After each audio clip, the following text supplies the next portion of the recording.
Πάρα πολύ ωραία. Οπότε μπορούμε τώρα να περάσουμε στην πρώτη στρογγυλή τράπεζα της σημερινής εκδήλωσης με τον τίτλο που βλέπετε «Τεχνητή νοημοσύνη, διαχωρίζοντας την αλήθεια από τους μύθους». Λοιπόν, καταρχάς, να σας συστηθώ, γιατί δεν έχω πει ακόμα ποιος είμαι. Κάποιοι μπορεί και κάποιες να μην με ξέρετε. Λοιπόν, λέγομαι Βασίλης Μπαμπούρης, μοιράζομαι τη διεύθυνση σπουδών του Κέντρου Εκπαίδευσης Μεταφραστών Μετάφραση με την Κωνσταντίνα Τριανταφυλοπούλου, που θα τη δείτε μετά. Είμαι μέλος του ΔΣ της Ελληνικής Εταιρείας Μεταφρασιολογίας. Απασχολούμαι ως εκπαιδευτής μεταφραστών και ως εκπαιδευτικός τεχνολόγος, αλλά και ως μεταφραστής λογοτεχνίας. Λοιπόν, αυτά τα πολύ λίγα για μένα, δεν θα περιευτολογήσω άλλο. Τώρα, να σας πω γιατί αποφασίσαμε να αφιερώσουμε την εκδήλωση, λίγο παραπάνω, για το γιατί αποφασίσαμε να αφιερώσουμε τη σημερινή εκδήλωση στην τεχνητή νοημοσύνη. Για 6 λόγους. Ο πρώτος λόγος είναι γιατί η ανάπτυξη των συστημάτων GPT είναι πια, πώς να το πω, φρενήρης. Κάθε εβδομάδα, έβλεπα μια στατιστική στο Slator, κάθε εβδομάδα ανακοινώνονται περίπου 5.000 νέα μεγάλα γλωσσικά μοντέλα. Λοιπόν, δεύτερον, γιατί η διάθεση του ChatGPT 3.5 στο κοινό τον Νοέμβριο του 2002 δημιούργησε έναν παγκόσμιο ντόρο, κατά τη γνώμη μου σε μεγάλο βαθμό αυτοσυντηρούμενο, μέσα στον οποίο γράφονται καθημερινά τρομακτικές υπερβολές για συστήματα που κάθε άλλο παρά αλάνθαστα είναι. Μου προξένησε μεγάλη έκπληξη το γεγονός ότι, μάλλον η πληροφορία, ότι αν βάλουμε στο ChatGPT να προσθέσει νούμερα που είναι μεγαλύτερα από 5 ψηφία, μία στις 10 φορές κάνει λάθος. Λοιπόν, ούτε πρόσθεση δεν ξέρει δηλαδή. Θα έχετε σίγουρα, αν έχετε κάνει δοκιμές με το ChatGPT, θα έχετε δει ότι πολλές φορές κατασκευάζει στοιχεία. Εγώ, ας πούμε, του ζήτησα να μου δώσει μία λίστα από εργασίες του καταξιωμένου μεταφρασιολόγου Βασίλη Μπαμπούρη. Μου έδωσε 5 από αυτές, σας διαβεβαιώ, δεν έχω γράψει ούτε μία. Λοιπόν, και με publication information, έτσι, που έχουν δημοσιευτεί, σε ποια τεύχη θα τις βρείτε κτλ. Κάποιες θα ήθελα πάρα πολύ να τις είχα γράψει, αλλά όχι. Και αντίστοιχα προβλήματα βλέπουμε και σε εφαρμογές της τεχνητής νοημοσύνης που δημιουργούν εικόνες, όπως ας πούμε το Mid Journey ή το DALL-E. Δείτε ας πούμε αυτό εδώ. Είναι μια καταπληκτική γυναίκα με 3 πόδια. Συμβαίνει μερικές φορές. Λοιπόν, έχουν λοιπόν πάρα πολλά προβλήματα αυτά τα συστήματα. Έτσι. Ο τρίτος λόγος ήταν γιατί αυτές οι υπερβολές, με τη συνεχή επανάληψή τους, απειλούν να διαμορφώσουν την γνώμη που θα έχει ένα μεγάλο μέρος της κοινής γνώμης για την τεχνητή νοημοσύνη. Σε ένα άρθρο που δημοσιεύτηκε τον Ιούλιο στην Guardian, η εφημερίδα ανέφερε ότι πολλοί απόφοιτοι της δευτεροβάθμιας εκπαίδευσης στη Βρετανία εμφανίζονται διστακτικοί να επιλέξουν προπτυχιακά προγράμματα που αφορούν τη μετάφραση, την εικονογράφηση, το graphic design και άλλα αντικείμενα, εξαιτίας της επαπειλούμενης επέλασης της τεχνητής νοημοσύνης στα πεδία αυτά. Τέταρτον, γιατί τους τελευταίους μήνες, ο τέταρτος λόγος ήταν γιατί τους τελευταίους μήνες είδαμε να διοργανώνονται πάρα πολλά εργαστήρια και πάρα πολλές παρουσιάσεις στη χώρα μας για την τεχνητή νοημοσύνη, ειδικά στον χώρο της εκπαίδευσης και της ξενόγλωσσης εκπαίδευσης, και πραγματικά παραξενευτήκαμε, δεν ξέραμε ότι είχαμε τόσους πολλούς ειδικούς για την τεχνητή νοημοσύνη στη χώρα μας. Τουλάχιστον εμείς φέραμε έναν. Λοιπόν, να σημειωθεί ότι σε πολλές από αυτές τις εκδηλώσεις δεν υπήρχαν επιστήμονες που ασχολούνται ή ερευνητές που ασχολούνται ενεργά με την τεχνητή νοημοσύνη. Πέμπτος λόγος, γιατί σε μια εποχή που οι ανθρωπιστικές επιστήμες βάλλονται σφοδρά, πολλοί χάνουν την πίστη τους στη σημασία της ενεργού συμμετοχής του ανθρώπου σε μια σειρά από πτυχές της ανθρώπινης δραστηριότητας. Και εμείς στο σχολείο λέμε εδώ και πολλά χρόνια ότι η πρώτη προτεραιότητα των φορέων σε ποικίλα επαγγέλματα οφείλει να είναι η ανάδειξη και η υπεράσπιση του σημαντικού ρόλου του ανθρώπου. Και έκτον, επειδή βλέπουμε μεγάλους επαγγελματικούς κλάδους να ανησυχούν για τις συνέπειες που μπορεί να έχει η τεχνητή νοημοσύνη στη δουλειά τους. Τον περασμένο Αύγουστο, περισσότεροι από 10.000 συγγραφείς, μεταξύ των οποίων μεγάλα ονόματα της αγοράς, η Margaret Atwood, ο James Patterson, ο Dan Brown, καταλαβαίνετε, δεν είναι άνθρωποι που δεν έχουν γεμάτο πορτοφόλι ή ανησυχούν, ας πούμε, αν θα έχουν να περάσουν τα γεράματά τους. Ζήτησαν από τις εταιρείες τεχνητής νοημοσύνης να σεβαστούν τα πνευματικά δικαιώματά τους. Παράλληλα, θα έχετε ακούσει σίγουρα για την απεργία του Σωματείου Ηθοποιών Αμερικής, το οποίο αριθμεί 160.000 μέλη. Η απεργία αυτή συνεχίζεται από τις 14 Ιουλίου. Μεταξύ άλλων, οι ηθοποιοί ζητούν να μην μπορούν οι εταιρείες να χρησιμοποιήσουν την ψηφιακά δημιουργημένη εικόνα τους σε άλλα έργα χωρίς να τους δώσουν την κατάλληλη αμοιβή.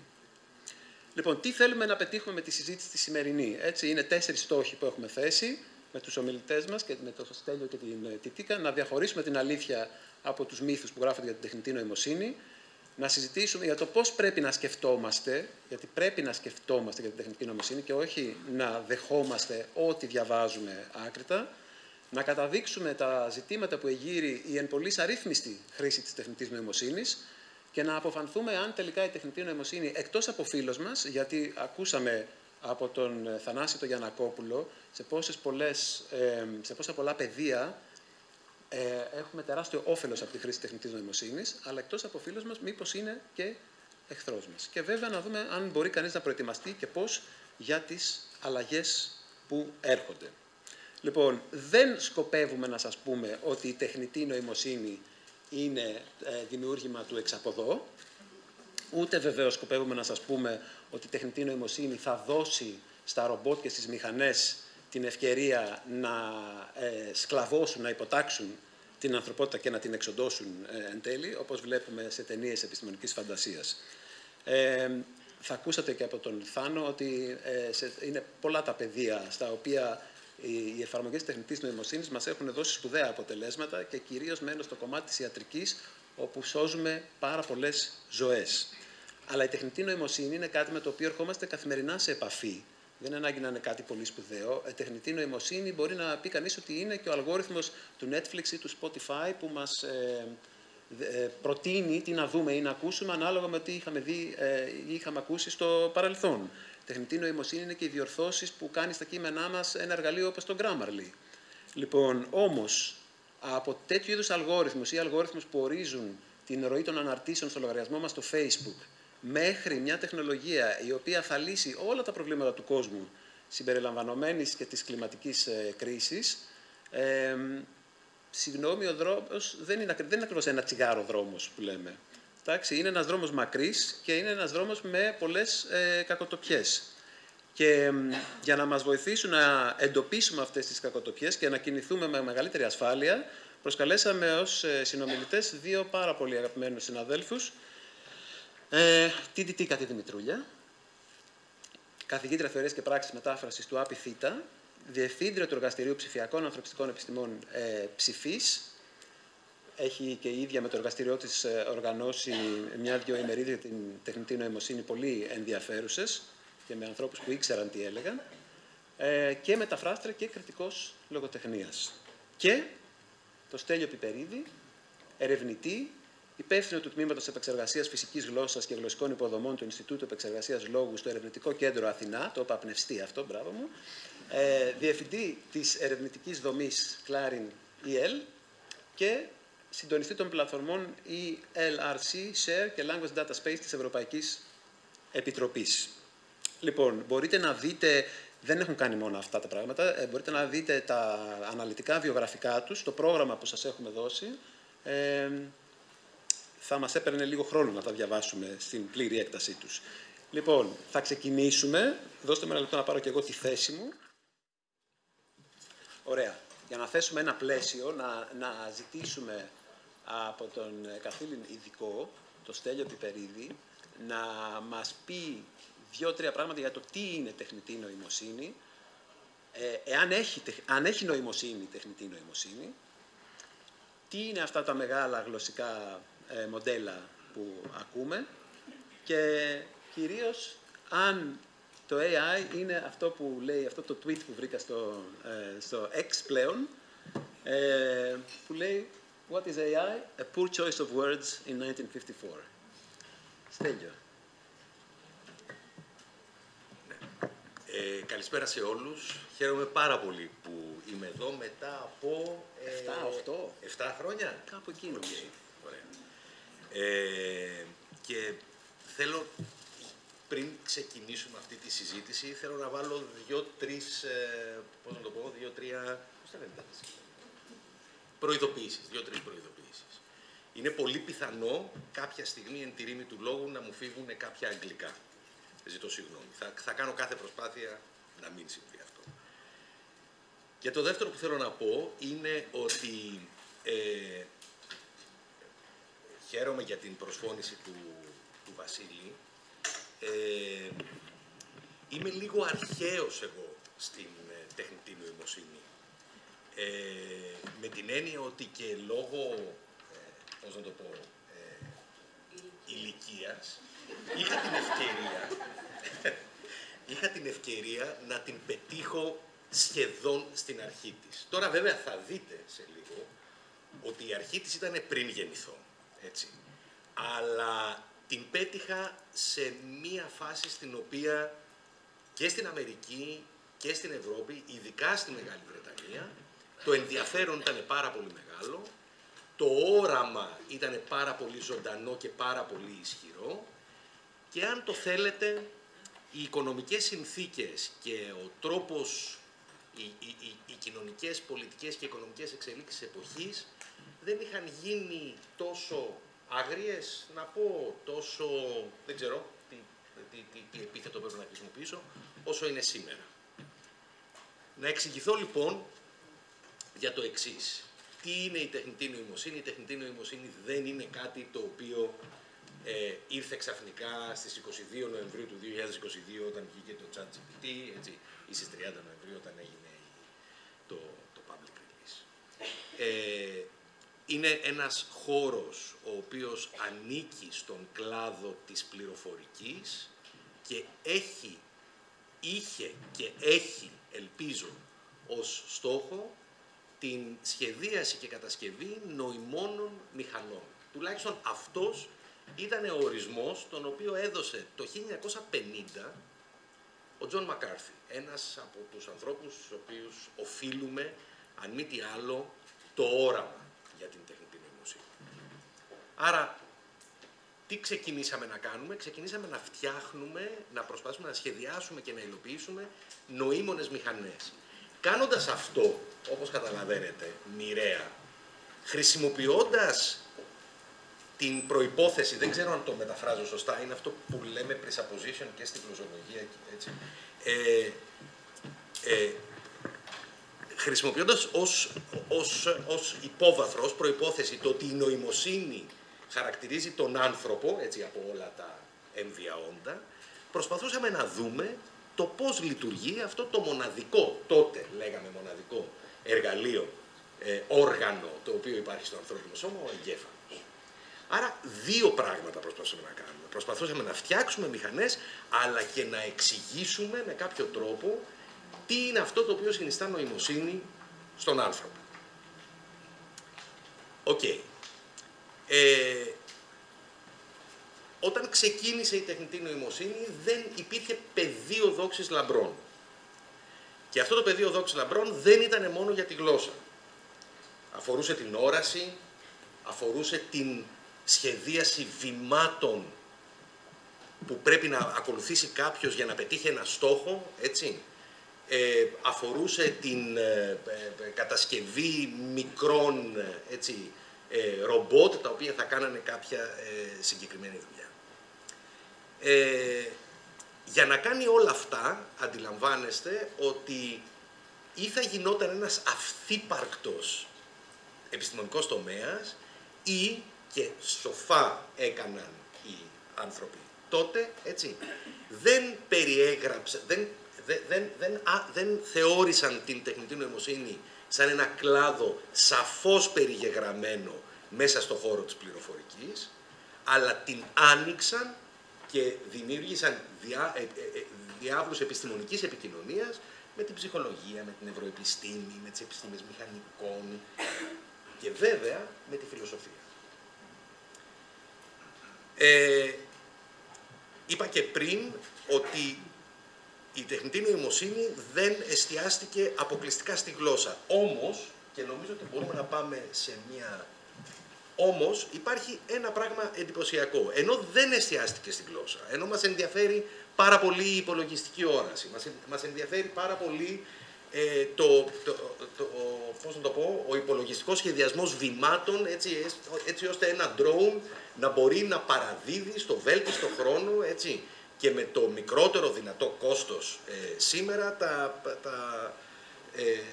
τα πακετάκια του, ή ένα ρομποτάκι να μπορεί να καθαρίζει, έτσι, με τον καλύτερο τρόπο έναν χώρο κτλ.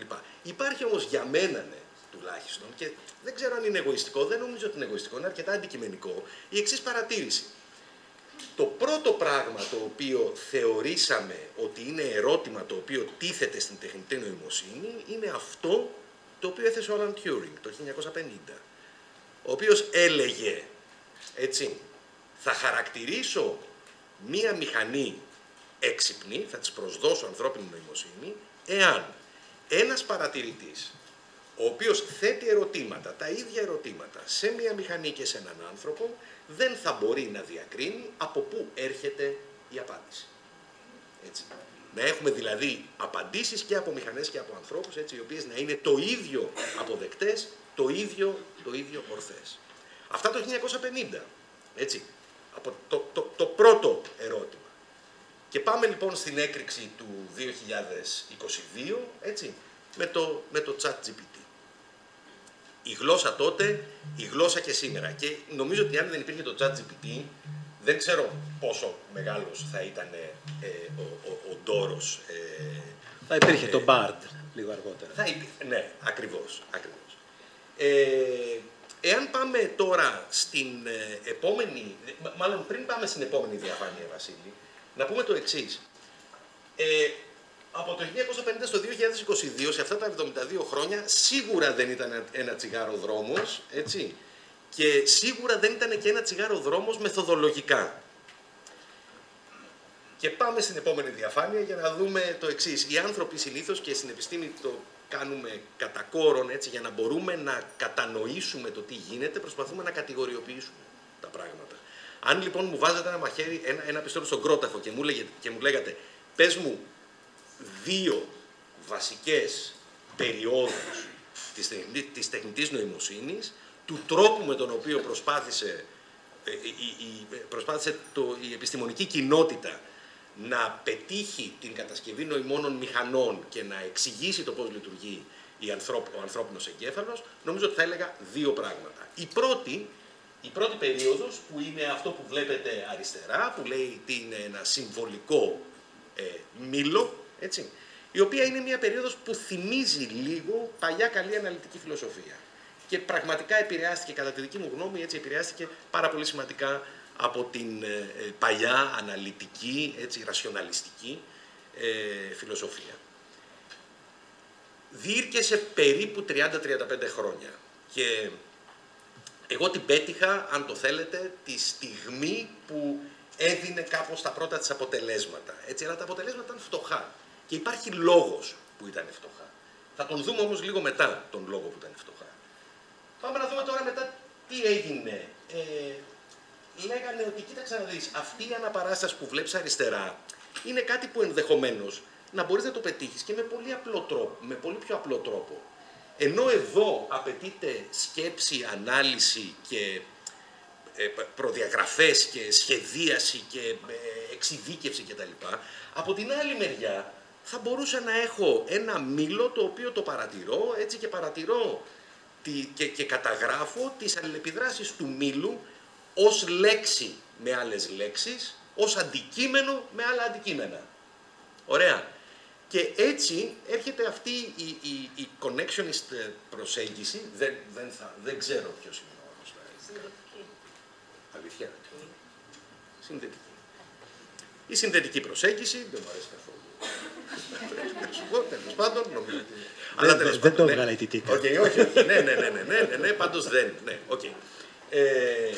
Λοιπόν, η οποία έλεγε, παιδιά, από την θεωρία, ας πάμε στα δεδομένα. Και αυτός ο δρόμος, το από τη θεωρία στα δεδομένα, οδήγησε ιστορικά στο εξής. Σε μια δεκαετία η οποία ήταν τελείως άγωνη, και είναι η δεκαετία περίπου από το 1988 πες μέχρι το 1997, κάπου εκεί, όπου πρέπει να σας πω, και αυτό το λέω και ως παράπονο, να το πω, το λέω σχεδόν παντού, όπου μου δίνεται η ευκαιρία τουλάχιστον, ο όρος τεχνητή νοημοσύνη, ο οποίος σήμερα είναι ο όρος ο οποίος χαρακτηρίζει, μαρκετίστικα τουλάχιστον, άπειρα προϊόντα ως ιδιαίτερα έξυπνα κτλ. Ήταν ο όρος ο οποίος στην επιστημονική κοινότητα ήταν απαγορευμένος. Τολμώ να το πω. Ήταν σχεδόν απαγορευμένος, έτσι, από το 1988-89 μέχρι το 97-98. Ωραία. Υπήρχε λόγος. Θα τον δούμε τον λόγο. Τώρα, κάνουμε ένα μικρό νοηματικό πείδημα, αλλιώς θα μας πάρει χρόνια, να πούμε τι είναι σήμερα η τεχνητή νοημοσύνη. Καλός ή κακός, σήμερα η τεχνητή νοημοσύνη, καλός για πολλούς λόγους, έτσι, κακός για κάποιους άλλους, και θα δούμε ποιοι είναι, η τεχνητή νοημοσύνη είναι βασισμένη, έτσι, στα δεδομένα. Αποκλειστικά σχεδόν στα δεδομένα. Η πλειονότητα των μεθοδολογιών, θα έλεγα το 99%, έτσι, το λέω ανεπίσημα, έτσι, είναι μέθοδοι που στηρίζονται στα δεδομένα. Τώρα, με τα δεδομένα γίνεται ένας μικρός χαμός. Ξέρουμε όλοι τι είναι τα δεδομένα, αλλά τα δεδομένα πολλές φορές έρχονται παρέα και με διάφορους άλλους όρους, οι οποίοι δημιουργούν, κατά τη γνώμη μου, θεωρητική και μεθοδολογική σύγχυση. Να σας πω δύο λόγια για το πώς λειτουργούν, έτσι, αυτοί οι όροι και ποια είναι η σχέση τους, αν κάναμε ένα διάγραμμα Venn, έτσι, ποια είναι η σχέση αυτών των όρων μεταξύ τους. Η τεχνητή νοημοσύνη, λοιπόν, σήμερα ουσιαστικά αυτό στο οποίο στηρίζεται είναι σε μεθόδους μηχανικής μάθησης. Το επαναλαμβάνω, το 99% στηρίζεται σε μεθόδους μηχανικής μάθησης. Και τι είναι η μηχανική μάθηση? Η μηχανική μάθηση είναι η επινόηση εκείνου του αλγορίθμου, ο οποίος θα εκπαιδευτεί με κάποια δεδομένα για να πετύχει, να επιτελέσει, έτσι, έναν σκοπό. Το λέω με τον απλούστερο δυνατό τρόπο που μπορώ. Έτσι. Υπάρχει μια διαδικασία εκπαίδευσης, υπάρχει ένα μέτρο αξιολόγησης και σε αυτήν την διαδικασία εκπαίδευσης έχουμε πάντοτε κατά νου το μέτρο αξιολόγησης και είναι το μέτρο αξιολόγησης το οποίο θα μας πει εάν αυτό το οποίο έχουμε εκπαιδεύσει έρχεται κοντά στον τελικό στόχο που θέλουμε να πετύχουμε.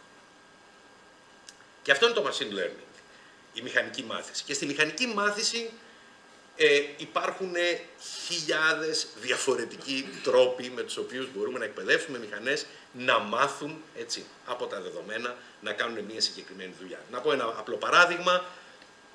Μηχανική μάθηση είναι τα παραδείγματα τα οποία έδωσε ο Βασίλης προηγουμένως, έτσι, τα συστήματα τα συστάσεων, έτσι, τα recommendation systems, τα οποία παρακολουθούν, παίρνουν δεδομένα, ας το κρατήσουμε αυτό, θα το χρησιμοποιήσουμε μετά, παίρνουν δεδομένα από εμάς τους ίδιους. Το ότι μας αρέσει αυτή η ταινία στο Netflix, το ότι, που δεν το λέμε, αλλά το κάνουμε, το επιλέξαμε.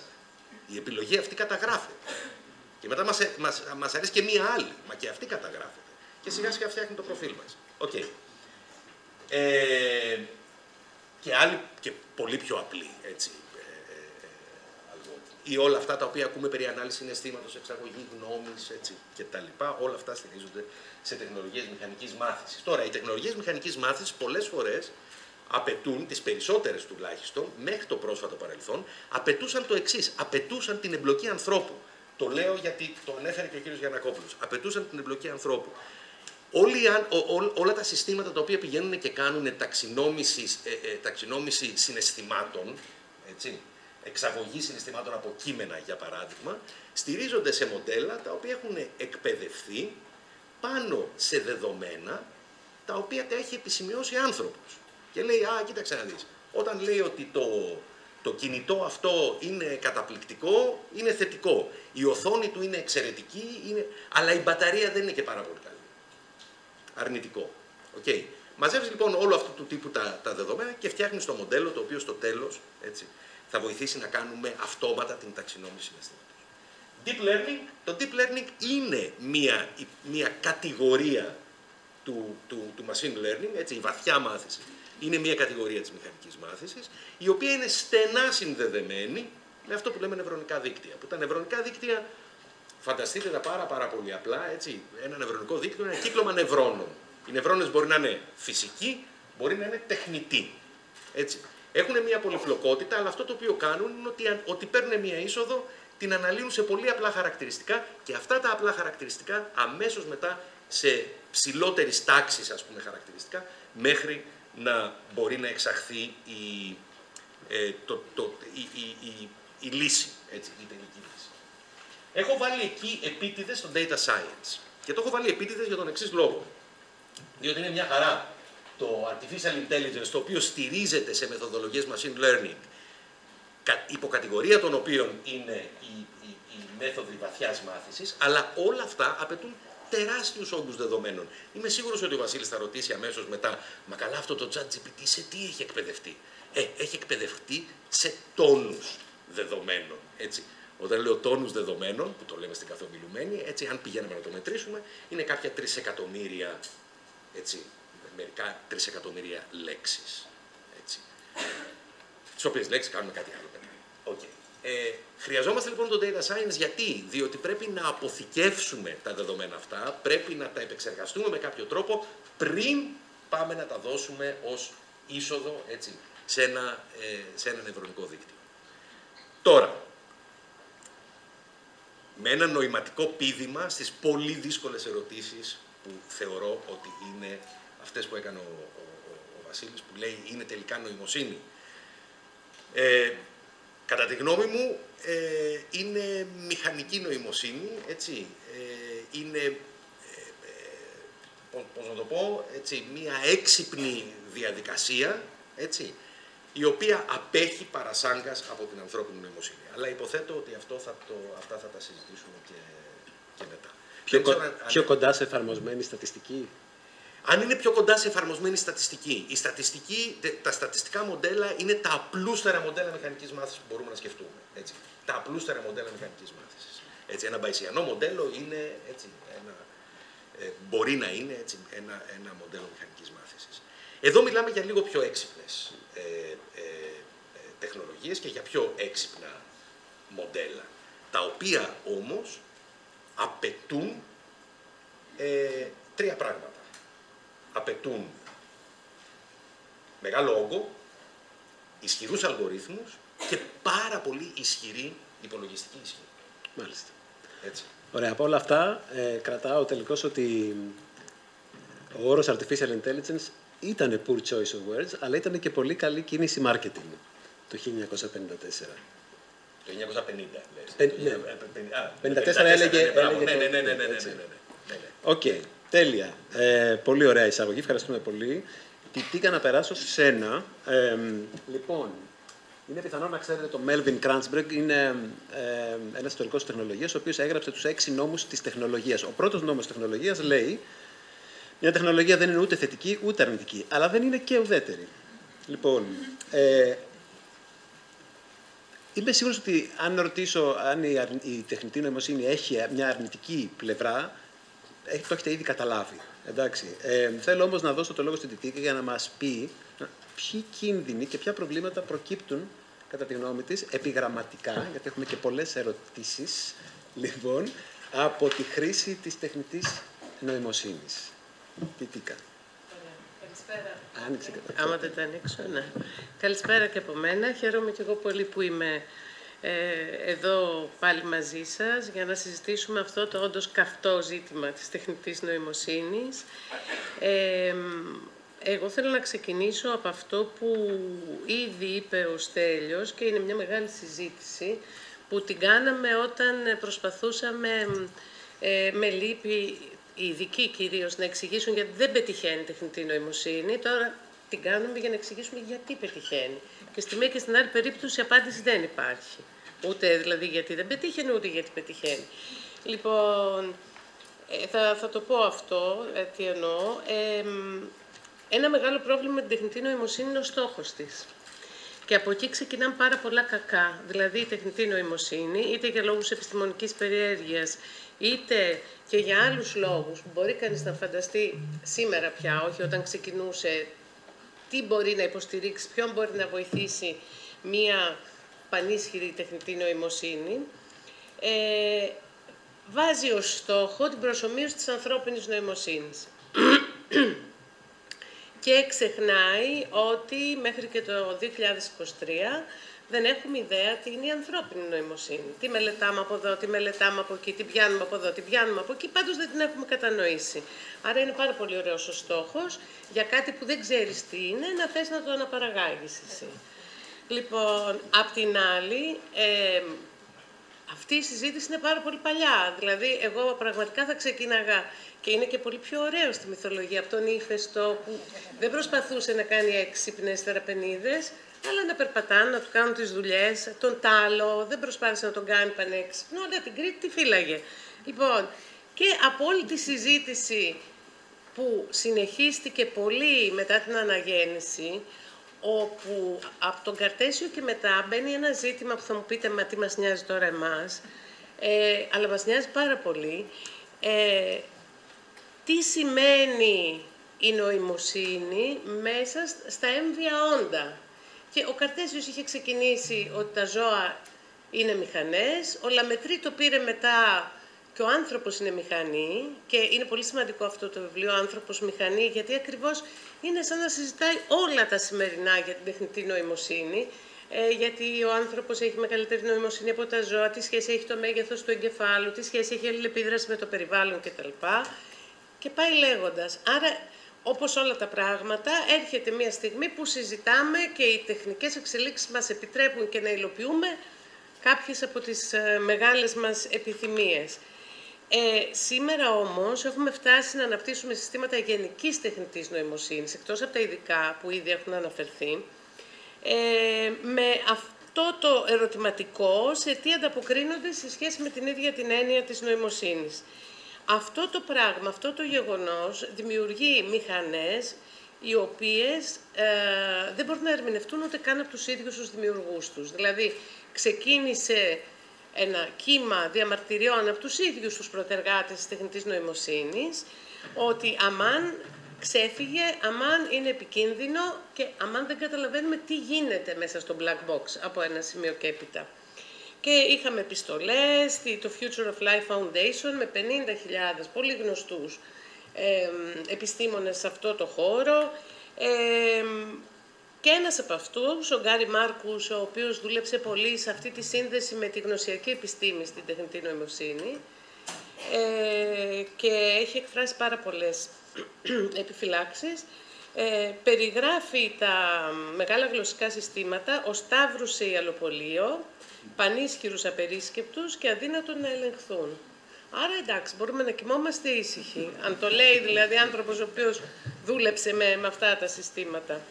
Και λέει και κάτι ακόμη, όχι μόνο αυτός αλλά και πάρα πολλοί άλλοι, ότι χρειαζόμαστε νέα συστήματα, όχι γενικά, αλλά ακριβή, ασφαλή, ερμηνεύσιμα, διαφανή, αξιόπιστα και ηθικά. Και επίσης ο ίδιος λέει ότι η μηχανή, όπως την ξέρει, είναι αρκετά χαζή. Και αυτό είναι ένα πολύ μεγάλο θέμα, γιατί ξέρετε, αντί να ανεβεί ο πολιτισμός λόγω των ευφυών μηχανών, υπάρχει περίπτωση να κατέβει λόγω της βλακείας τους όσο διαχέεται.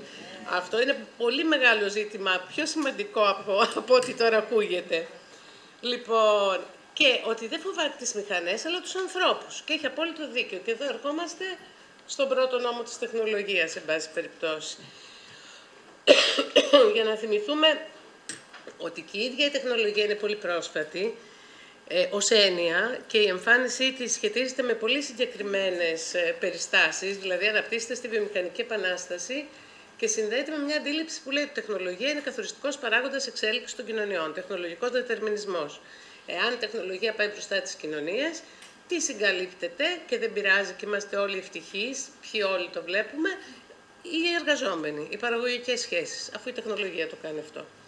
Λοιπόν, και οι Λουδίτες πάντως, όταν έσβαζαν τις μηχανές, δεν τις έσβαζαν γιατί δεν τους άρεσαν, τις θέλανε πουά, αλλά γιατί μειωνότανε το ημερομίσθιό τους. Έτσι, από τις αρχές του 19ου αιώνα. Δηλαδή, οι μηχανές πάρα πολύ καλές είναι για να μας βοηθήσουν όμως και να μας ξεκουράσουν, αλλά χωρίς αυτό να έχει επίπτωση στο πώς ζούσανε. Εντάξει, μετά βέβαια βάλανε μυαλό ότι δεν πάει έτσι και έγινε το Σικάγο τότε. Τώρα. Λοιπόν, άρα το πρόβλημα δεν είναι η τεχνητή νοημοσύνη καθ' αυτή, ως τεχνολογία, η οποία εξορισμού και υπό προϋποθέσεις μπορεί να έχει θετικές πλευρές, αλλά η αντίληψή της και η κοινωνική της χρήση. Δηλαδή πίσω, ας πούμε, από όλα αυτά τα μοντέλα δεν υπάρχει μια στρατιά προλεταριοποιημένων πληροφορικάριων, όπως και σε άλλα επαγγέλματα υπάρχει μια προλεταριοποίηση, αν εννοείτε τι εννοώ. Λοιπόν, και με συγκεκριμένα συμφέροντα από τις εταιρείες οι οποίες βγάζουν τεράστια κέρδη και έχουν συγκεκριμένες στοχεύσεις. Τώρα αυτό η μεγάλη ληστεία του αιώνα που είπε η Naomi Klein, το ξέρουμε όλοι. Δηλαδή το ChatGPT και τα υπόλοιπα εκπαιδεύονται σε αυτά που γράφουμε εμείς στα κοινωνικά δίκτυα, στα papers, στη λογοτεχνία, σε όλα. Λοιπόν, το χειρότερο απ' όλα είναι ότι οι δημιουργοί της τεχνητής νοημοσύνης και όλοι όσοι εμπλέκονται σε αυτό το πεδίο δεν τα βρίσκουν μεταξύ τους, αλλά τσακώνονται και ο καθένας λέει το δικό του και δεν γίνεται και τίποτα σε μια έτσι κι αλλιώς πάρα πολύ δύσκολη ρύθμιση. Άρα είναι γεγονός ότι είχε δίκιο ο Wiener που έλεγε στη δεκαετία του 60 αν είναι να χρησιμοποιήσουμε για να πετύχουμε τους σκοπούς μας ένα μηχανικό παράγοντα με το οποίο τη λειτουργία δεν μπορούμε να επέμβουμε αποτελεσματικά, τότε καλύτερα να είμαστε απόλυτα σίγουροι ότι ο σκοπός που βάλαμε στη μηχανή είναι αυτός που θέλουμε, το οποίο εδώ ελέγχεται, και σήμερα έχουμε προβλήματα ηθικά. Όλα τα δεδομένα τα οποία έχουν στη διάθεσή τους οι μηχανές, για παράδειγμα μόνο, και προσωπικά και ευαίσθητα και δεδομένα που δεν είναι δικά τους και στα οποία δεν αναφέρονται με κανέναν τρόπο, και η χρήση που γίνεται και η χρήση που μπορεί να γίνει δυνητικά και δεν είναι μόνο η παραπληροφόρηση, μπορεί να είναι και η χρήση η πολεμική, τα πάντα, πολύ χειρότερα. Και η παραβίαση της ιδιωτικότητας και η περιβαλλοντική ζημιά και το ενεργειακό κόστος, όλα είναι έτσι, ακριβώς. Δηλαδή υπάρχουν πάρα πολλά ζητήματα. Τώρα, τι μπορούμε να κάνουμε? Νομίζω να περιμένουμε να τη ρυθμίσει λίγο η Αμερική και η Ευρωπαϊκή Ένωση. Είναι βέβαιο ότι οι ρυθμίσεις εφαρμόζονται, τηρούνται, οπότε κάπως θα ησυχάσουμε. Και να έχουμε και λίγο το νου μας, δηλαδή να είμαστε σε γρήγορση, να σκεφτόμαστε λίγο περισσότερο κάθε φορά που εμπλεκόμαστε με τεχνολογίες τι γίνεται και γίνεται μια σειρά από πράγματα, να αντιλαμβανόμαστε ότι είναι δρώσα κοινωνική δύναμη η τεχνολογία, να μαζευόμαστε πολύ μαζί, αυτό ισχύει πάντα για να μπορούμε να συζητήσουμε, να αξιολογήσουμε και να δράσουμε και βέβαια να δούμε και τι θα κάνουμε σε επίπεδο εκπαίδευσης, γιατί είναι πάρα πολύ σημαντικό σημείο αυτό και η εκπαίδευση επίσης πάσχει. Τώρα, και αυτά που σας λέω είναι με αποσιοποιητικά. Πώς θα τα κάνουμε, πότε θα τα κάνουμε, και είναι ένα θέμα. Αλλά να μην πω ότι δεν μπορούμε να κάνουμε και τίποτα. Θα τα δούμε και στη συνέχεια.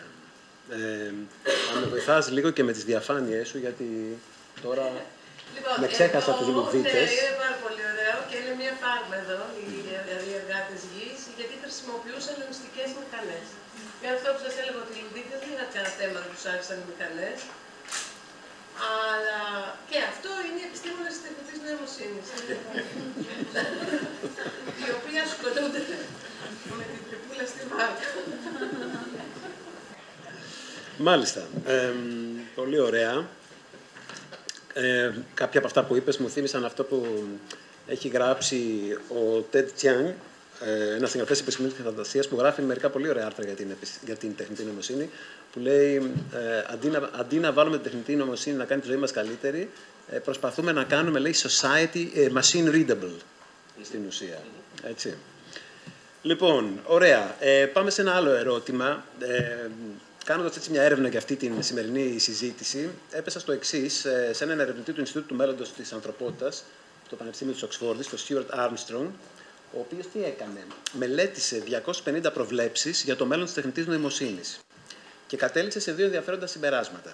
Οι περισσότερες είχαν πέσει έξω. Και το δεύτερο συμπέρασμα είναι ότι οι προβλέψεις των φιλοσόφων ήταν πιο ακριβείς από αυτές των επιστημόνων της πληροφορικής. Λοιπόν, ενώ θα πηγαίναμε, ας πούμε, σε πληροφορικάριους να ρωτήσουμε κάτι τέτοιο, τελικώς φαίνεται πως οι φιλόσοφοι είναι πιο κοντά. Στέλιο, γιατί είναι τόσο δύσκολο να προβλέψουμε το μέλλον της τεχνητής νοημοσύνης και είναι επιστημονικά δυνατό όχι να υπολογίσουμε, αλλά να γνωρίζουμε σήμερα πότε η τεχνητή νοημοσύνη θα επιτύχει τη λεγόμενη μοναδικότητα, το singularity? Νομίζω ότι η Τιτίκα έθεσε το θέμα, έτσι, της νοημοσύνης. Δεν έχουμε ορισμό για την ανθρώπινη νοημοσύνη. Και δεν ομονοούμε όλοι ότι υπάρχει ενός τύπου ανθρώπινη νοημοσύνη. Και ενδεχομένως τα πράγματα να είναι έτσι. Τονίζω το ενδεχομένως. Έτσι. Και αυτό είναι και το ωραίο, αν το θέλετε, και σε αυτές τις δουλειές. Έτσι, ότι διαρκώς έχεις ερωτήματα. Πώς αλληλεπιδρούμε, πώς αποφασίζουμε για τις πράξεις μας. Μερικές φορές με διαίσθηση. Άλλες φορές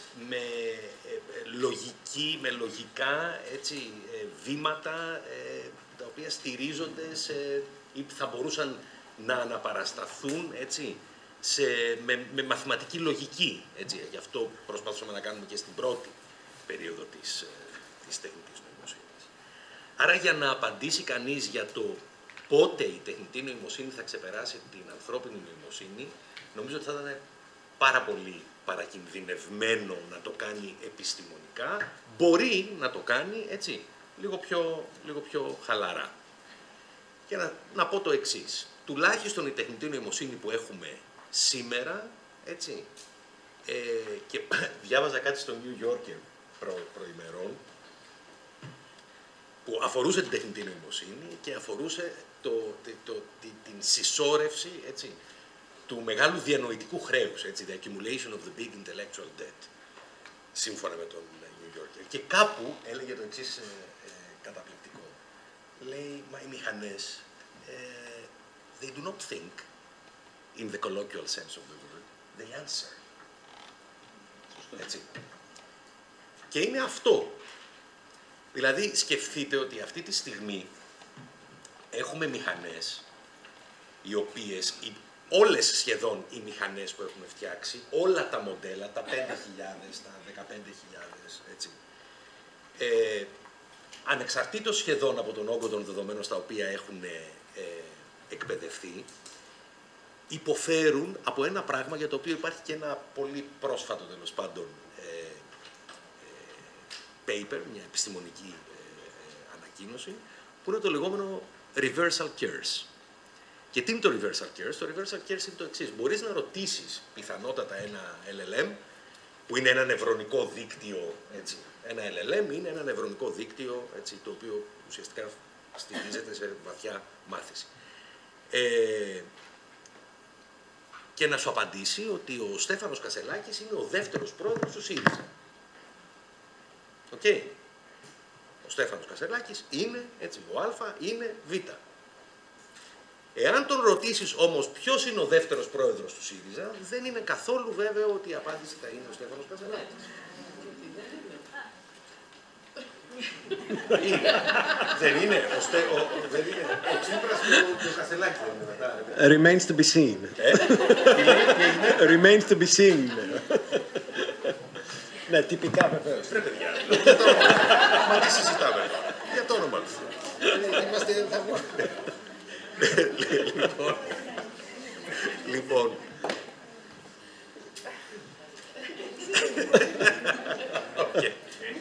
Λοιπόν,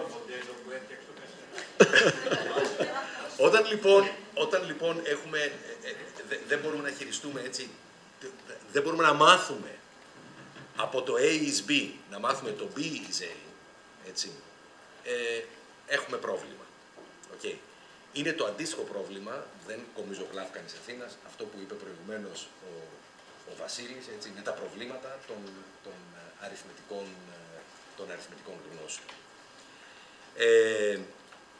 Τώρα, τι γίνεται με τους φιλοσόφους και τι νομίζω ότι, ποιο παιχνίδι τουλάχιστον νομίζω εγώ ότι παίχτηκε. Βασίλη, έχω μια διαφάνεια κάπου, νομίζω, μπράβο, αυτή. Λοιπόν, νομίζω ότι έχει παιχτεί το εξής παιχνίδι. Έτσι. Αυτός ο διεισμός, μάλλον αυτός ο διαχωρισμός συμβολικής και μη συμβολικής τεχνητής νοημοσύνης ή υποσυμβολικής τεχνητής νοημοσύνης, για όσους έχουν ασχοληθεί με την φιλοσοφία της γλώσσας, τη φιλοσοφία του νου κτλ., ουσιαστικά τον βλέπουμε σχεδόν συμμετρικά να συμβαίνει στη φιλοσοφία της γλώσσας, στη φιλοσοφία του νου. Τέθηκαν ερωτήματα και τέθηκαν στόχοι την περίοδο 50 και λίγο πιο πριν κτλ., οι οποίοι φαίνεται ότι ενώ μπορεί να είχαν ψήγματα ορθότητας, έτσι, δεν μπόρεσαν να επιτευχθούν, διότι οι πολιτικές, οικονομικές, κοινωνικές, αλλά και τεχνολογικές συνθήκες ήταν τελείως διαφορετικές. Σκεφτείτε ότι τη δεκαετία του 70 και τη δεκαετία του 80, το να έχεις 500 MB RAM ήταν πάρα πολύ μεγάλη υπόθεση. Έτσι. Το να έχεις αποθήκευση, έτσι, κάποιον megabyte, έτσι, ή κάποιον gigabyte, ήσουν θεός. Εγώ θυμάμαι ότι στο πρώτο έτος στο Πολυτεχνείο, έτσι, χτυπάγαμε κάρτες σε διακριτική μηχανή, έτσι. Και στο τελευταίο έτος όταν έκανα τη διπλωματική μου, είχα terminal, το οποίο έπρεπε να το είχα βγάλει μια φωτογραφία και να το έφερα, τέλος πάντων. Λοιπόν, τα πράγματα σήμερα είναι τελείως διαφορετικά. Εάν βρισκόμαστε εδώ που βρισκόμαστε, με όλα τα προβλήματα τα οποία έχουμε, νομίζω είναι γιατί έχουν συμβεί τρία πράγματα. Έχουμε data, big data, very big data, huge data, έχουμε τα πάντα. Έτσι, και όλα αυτά είναι στο web. Και φαντάζομαι ότι θα το συζητήσουμε και μετά. Ποιοι τα παράγουν όλα αυτά? Εμείς. Είναι δικά μας. Okay. Ένα το κρατούμε. Πού τα αποθηκεύουμε? Κάπου που υπάρχει, που μας το δίνουν πλέον. Okay. Έχω δίσκο πάνω μου, έτσι, με 16 τεραμπάιτ. Μιλάμε για τεράστιους όγκους. Okay. Και έχουμε πρόσβαση, παρά το γεγονός ότι είμαστε σε μια φτωχή χώρα, έτσι, έχουμε ένα μικρό κλάστερ, μια μικρή συστάδα μηχανών στο Ινστιτούτο που δουλεύω, στο Επεξεργασίας Λόγου του Ερευνητικού Κέντρου Αθηνά, που μπορούμε να κάνουμε κάποια αξιοπρεπή πειράματα. Αυτά δεν υπήρχαν το 1992, όταν ξεκίνησα εγώ τουλάχιστον τότε. Έτσι. Και το άλλο βεβαίως που υπάρχει είναι machine learning, έτσι, και deep learning algorithms. Αυτό που οι φιλόσοφοι τότε είπανε, και μπορεί να έχουμε άλλη μια διαφάνεια νομίζω. Σε άλλη σειρά ίσως. Σε άλλη σειρά, ναι. Περίμενα, ναι. Τι εδώ λες. Εδώ, μπράβο, ναι, εδώ. Αυτό το οποίο νομίζω ότι το βλέπει κανείς περίτρανα στη φιλοσοφία της γλώσσας, έτσι, και για όποιον έχει δει έστω και λίγο, έτσι, πολύ χονδροειδώς, την ιστορία του Wittgenstein, έτσι. Ο ίδιος ο Wittgenstein υπέφερε από αυτόν τον διαχωρισμό στην αντίληψή του για τη γλώσσα. Και πού κατέληξε τελικά ο ύστερος Wittgenstein? Ο ύστερος Wittgenstein είπε ότι, παιδιά, η γλώσσα δεν είναι ένα πράγμα το οποίο μπορείς να το αναλύσεις θεωρητικά κτλ. Είναι ένα σύνολο από language games. Είναι ένα σύνολο από γλωσσικά παιχνίδια τα οποία παίζουν οι άνθρωποι οι οποίοι αλληλεπιδρούν μεταξύ τους ή παίζει ο άνθρωπος με το περιβάλλον με σκοπό να πετύχει, έτσι, κάτι. Να κάνει κάτι. Προημερών ήμουνα σε ένα τραπέζι, εδώ κοντά, και ακούω το εξής καταπληκτικό. 23 νερό πιάτα. Και λέω 23 νερό πιάτα. Και μου έρχεται αμέσως, έτσι, αυτό που έλεγε ο Wittgenstein με τους οικοδόμους, έτσι, που υπάρχει μία άρρητη, αδιαμεσολάβητη επικοινωνία που έχει να κάνει με ορολογία, με τρόπο έκφρασης, έτσι, και ενδεχομένως, αν είναι κάτι το οποίο δεν ξέρω αν θα το πιάσουμε, έτσι, και με άλλες τροπικότητες επικοινωνίας. Άρα, όλο αυτό για να απαντήσω το εξής. Νομίζω ότι οι φιλόσοφοι μια χαρά κάνανε τη δουλειά τους, έτσι. Οι τεχνολόγοι, οι επιστήμονες, τέλος πάντων, έτσι, δεν μπορέσαμε να συμβαδίσουμε πάρα πολύ καλά με τη φιλοσοφία του νου, με τη φιλοσοφία της γλώσσας κτλ. Έτσι. Δεν είχαμε τα εργαλεία, αν το θέλετε, από εκείνη τη στιγμή, αλλά να καταλήξω στο ότι εάν σήμερα είμαστε εδώ που είμαστε, είναι διότι στην τεχνητή νοημοσύνη, έτσι, στο συγκεκριμένο κομμάτι, έτσι, του natural language processing, της επεξεργασίας φυσικής γλώσσας, γλωσσικής τεχνολογίας, όπως θέλετε κτλ., επικράτησαν τεχνικές οι οποίες είτε συνειδητά είτε ασυνείδητα, έτσι, ήταν τεχνικές που, πώς να το πω, είναι απολύτως συμβατές, έτσι, με το τελευταίο ρεύμα του ύστερου Wittgenstein και το τελευταίο ρεύμα της φιλοσοφίας της γλώσσας. Εμένα αυτή είναι η εντύπωσή μου. Μερικοί λένε κιόλας ότι είναι και κλοπή, έτσι, διότι το Wittgenstein, ας πούμε, πολύ λίγες φορές θα τον βρεις να αναφέρεται, έτσι, σε βιβλιογραφία. Αυτά νομίζω. Οκ. Εντάξει. Ευχαριστούμε πολύ. Να υπενθυμίσω ότι έχουμε πολλές ερωτήσεις, οπότε θα κάνω μία μικρή παράκληση, έτσι, να είμαστε λίγο πιο σύντομοι. Παρότι όσα λέτε και οι δυο είναι πάρα πολύ ενδιαφέροντα. Λοιπόν, δεν ξέρω αν είχατε δει αυτή τη φωτογραφία. Έτσι. Είναι ο Παπατράπερ, δεν ξέρω τι είναι. Λοιπόν, είναι μια φωτογραφία από ένα σετ φωτογραφιών, AI generated βεβαίως, το οποίο ξεσήκωσε πολλές διαμαρτυρίες στις χώρες που είναι, τέλος πάντων, ο καθολικισμός κυρίαρχος. Μπορεί να είδατε ένα βίντεο στο οποίο ο Ζελένσκι παραδίδεται στις ρωσικές δυνάμεις. Μπορεί να είδατε ένα βίντεο στο οποίο συλλαμβάνεται ο Πούτιν. Κυκλοφόρησαν και τα δύο. Και γενικά είμαστε σε μια εποχή όπου εξαιτίας, δεν θα πω χάρη, αλλά εξαιτίας του AI, κείμενα, εικόνες, βίντεο, τραγούδια, ό,τι μπορείτε να φανταστείτε που έχουν δημιουργήσει συστήματα τεχνητής νοημοσύνης, θα δημοσιεύονται σε όλο και μεγαλύτερο όγκο στον ιστό. Και η ανάγκη για την τεκμηρίωση της πληροφορίας που βρίσκουμε θα είναι όλο και μεγαλύτερη. Ένα φαινόμενο που η Naomi Klein νομίζω το λέει, όχι συγγνώμη, αυτός είναι ο George Hinton, έτσι, το λέει information junkification. Εντάξει, ενώ η Klein λέει ότι οδεύουμε προς ένα πολύ κοντινό μέλλον, όπου η έρευνα θα είναι σαν να προσπαθούμε να την κάνουμε μέσα σε κινούμενη άμμο. Εντάξει, λοιπόν... Την κάνουμε ήδη. Ναι. Τίκα, πιστεύεις ότι όντως βαδίζουμε σε ένα μοντέλο του ιστού που κανείς δεν θα μπορεί πια να ξέρει τι είναι αλήθεια και τι όχι από αυτά που βρίσκουμε? Ή το θεωρείς λίγο υπερβολικό αυτό? Όχι, δεν το θεωρώ πολύ υπερβολικό. Απλώς θέλω πριν... Λοιπόν, πριν πω για τη σκουπιδοποίηση, πολύ ωραίος όρος είναι αυτός, να πω ότι οι φιλόσοφοι δίνουν έναν ορισμό της τεχνητής νοημοσύνης. Κάποιοι από αυτούς, ο Ντανιέλ Αντλέρ που μόλις έβγαλε ένα βιβλίο τώρα, ακριβώς ανθρώπινη και τεχνητή νοημοσύνη, λέει και νομίζω ότι το πετυχαίνει πολύ καλά, ότι στην τεχνητή νοημοσύνη η νοημοσύνη ορίζεται ως επίλυση προβλήματος, problem solving, ενώ στην ανθρώπινη νοημοσύνη, ανθρώπινη νοημοσύνη είναι η ικανότητα ενός ανθρώπου να ανταποκρίνεται σε μια συγκεκριμένη περίσταση επικοινωνίας, στην οποία είναι άπειρες οι μεταβλητές,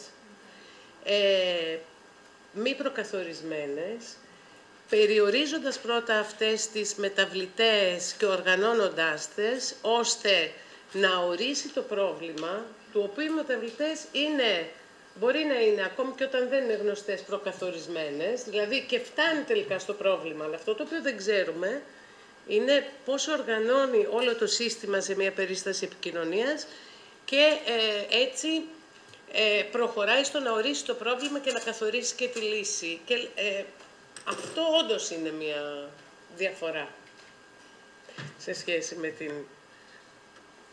Είναι. Και αν μου επιτρέπεις, αυτό το οποίο είναι... Μ' αρέσει πολύ ο τρόπος με τον οποίο το... Απομακρύνεσαι όμως σιγά το μικρό. Ναι, σωστά. Όχι, γιατί σκεφτόμουν. Όχι, δεν είναι. Όχι, μ' αρέσει και συμφωνώ. Και να με πω τη το γλώσσα εξής. του σώματος θα ήταν Υπάρχει- αμυντική η κίνηση. Αλήθεια. Όχι. Λοιπόν, υπάρχει ένα καταπληκτικό πράγμα στην ανθρώπινη επικοινωνία και είναι το πράγμα το οποίο δεν μπορούμε να κάνουμε στην τεχνητή νοημοσύνη. Έτσι. Η ανθρώπινη επικοινωνία είναι αδιαμεσολάβητη και γειωμένη στην πραγματικότητα. Όταν μιλάμε, ξέρουμε αν μιλάμε εμείς εδώ πέρα τώρα μεταξύ μας, ξέρουμε όλοι ότι είναι Σάββατο, ότι είναι βράδυ, ότι όταν είναι Σάββατο και είναι βράδυ μπορεί να έχει κίνηση έξω και δεν ξέρω και εγώ τι. Έτσι. Όλες αυτές οι πραγματικές συνθήκες, έτσι, η πραγματικότητα είναι κάτι το οποίο ένα σύστημα τεχνητής νοημοσύνης δεν το γνωρίζει και για να μπορέσει να το γνωρίσει θα πρέπει τα δεδομένα που περιγράφουν αυτήν την κατάσταση, έτσι, να κωδικοποιηθούν στο σύστημα. Αυτός, κατά τη γνώμη μου, είναι ένας από τους λόγους για τους οποίους τουλάχιστον η αδιαμεσολάβητη επικοινωνία με τέτοια συστήματα, έτσι, θα είναι πάντοτε προβληματική. Διότι δεν θα έχεις δύο πράκτορες, έτσι, έναν ανθρώπινο και έναν τεχνικό, που μοιράζονται την ίδια πραγματικότητα. Ο ένας την ξέρει, έτσι, ο άλλος όχι. Ωραία. Πάμε και στη σκοπιδοποίηση. Ναι. Να μου πω ένα παράδειγμα μεταφραστικό για να μην σκάσω. Βεβαίως. Θα μιλήσω με το θηρορό να κλείσουμε στις 2 το πρωί σήμερα. Αμέσως, όχι, 2 κουβέντες μετά θα πω για τη σκουπιδοποίηση. Λοιπόν, επειδή λέγαμε για τη δεκαετία του 50, στη δεκαετία του 50 φαίνεται ότι ήταν μια περίοδος πολύ που τους άρεσε ο ντόρος, γιατί τότε γίνεται και με την machine translation. Έτσι, όλη εκείνη την περίοδο και μαζί και η τεχνητή νοημοσύνη και ζήτω και μπράβο, ξέρουμε μετά τι συνέβη με τη machine translation και πώς πήγε πίσω και τι έγινε τελικά. Λοιπόν, σήμερα χρησιμοποιείται η τεχνητή νοημοσύνη αυτή και στη μετάφραση σε ζητήματα, μάλλον σε κείμενα τα οποία έχουν να κάνουν με την υγεία. Και θέλω να σας πω ένα παράδειγμα στα αρμένικα, και είναι πολύ ωραίο που είναι στα αρμένικα και είναι αυτό που είναι, γιατί τα αρμένικα, τα ελληνικά θα την πατήσουν λίγο λιγότερο από τις μεγάλες γλώσσες, είναι σαφές. Δηλαδή είναι πολύ κακό γιατί είναι αρμένικα. Είχαν βάλει αυτόματη μετάφραση στον COVID για να δίνει οδηγίες στους πολίτες. Θα το ξέρετε κάποιοι από εσάς. Είχε το εξής απλό «You can take over the counter ibuprofen as needed for pain».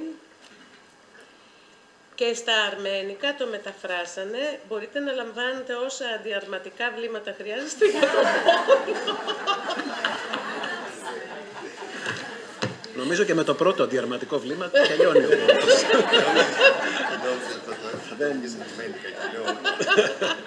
Δεν χρειάζονται. Και θα πει κανείς ότι έλαβε υπόψη τον Αγκόρνο Καραμπάχη, καημένη τεχνητή νοημοσύνη, τι να κάνει. Λοιπόν, εν πάση περιπτώσει, αυτό όμως, το τι δεν μπορεί να καταλάβει τεχνητή νοημοσύνη, έρχεται και κουμπώνει και πάνω στο σκουπιδαριό που λέμε, πάνω στη σκουπιδοποίηση. Και τη συζητάμε ήδη αυτή τη σκουπιδοποίηση, δηλαδή ότι οι πληροφορίες όλο και υποβαθμίζονται. Και έχουμε ένα από τα άρθρα που διάβαζα και είχε ενδιαφέρον, του James Vincent, είχε βάλει ως τίτλο και μια ρίση στο περίπου του Γκράμψη. Λέει λοιπόν ότι η τεχνητή νοημοσύνη σκοτώνει το παλιό διαδίκτυο, ναι, και το νέο παλεύει να γεννηθεί. Τώρα, λίγο σε αυτή τη συζήτηση ξεχνάμε ότι σε αυτή την περίοδο, επειδή ο Γκράμψη σαν ατάκα είναι πολύ ωραίος, είναι μέθοδος τεχνητής νοημοσύνης. Αυτό, να το κάνεις τίτλο, λέει ότι αυτό το σκοτάδι διαρκεί πολύ και είναι γεμάτο τέρατα, με κάποιο τρόπο.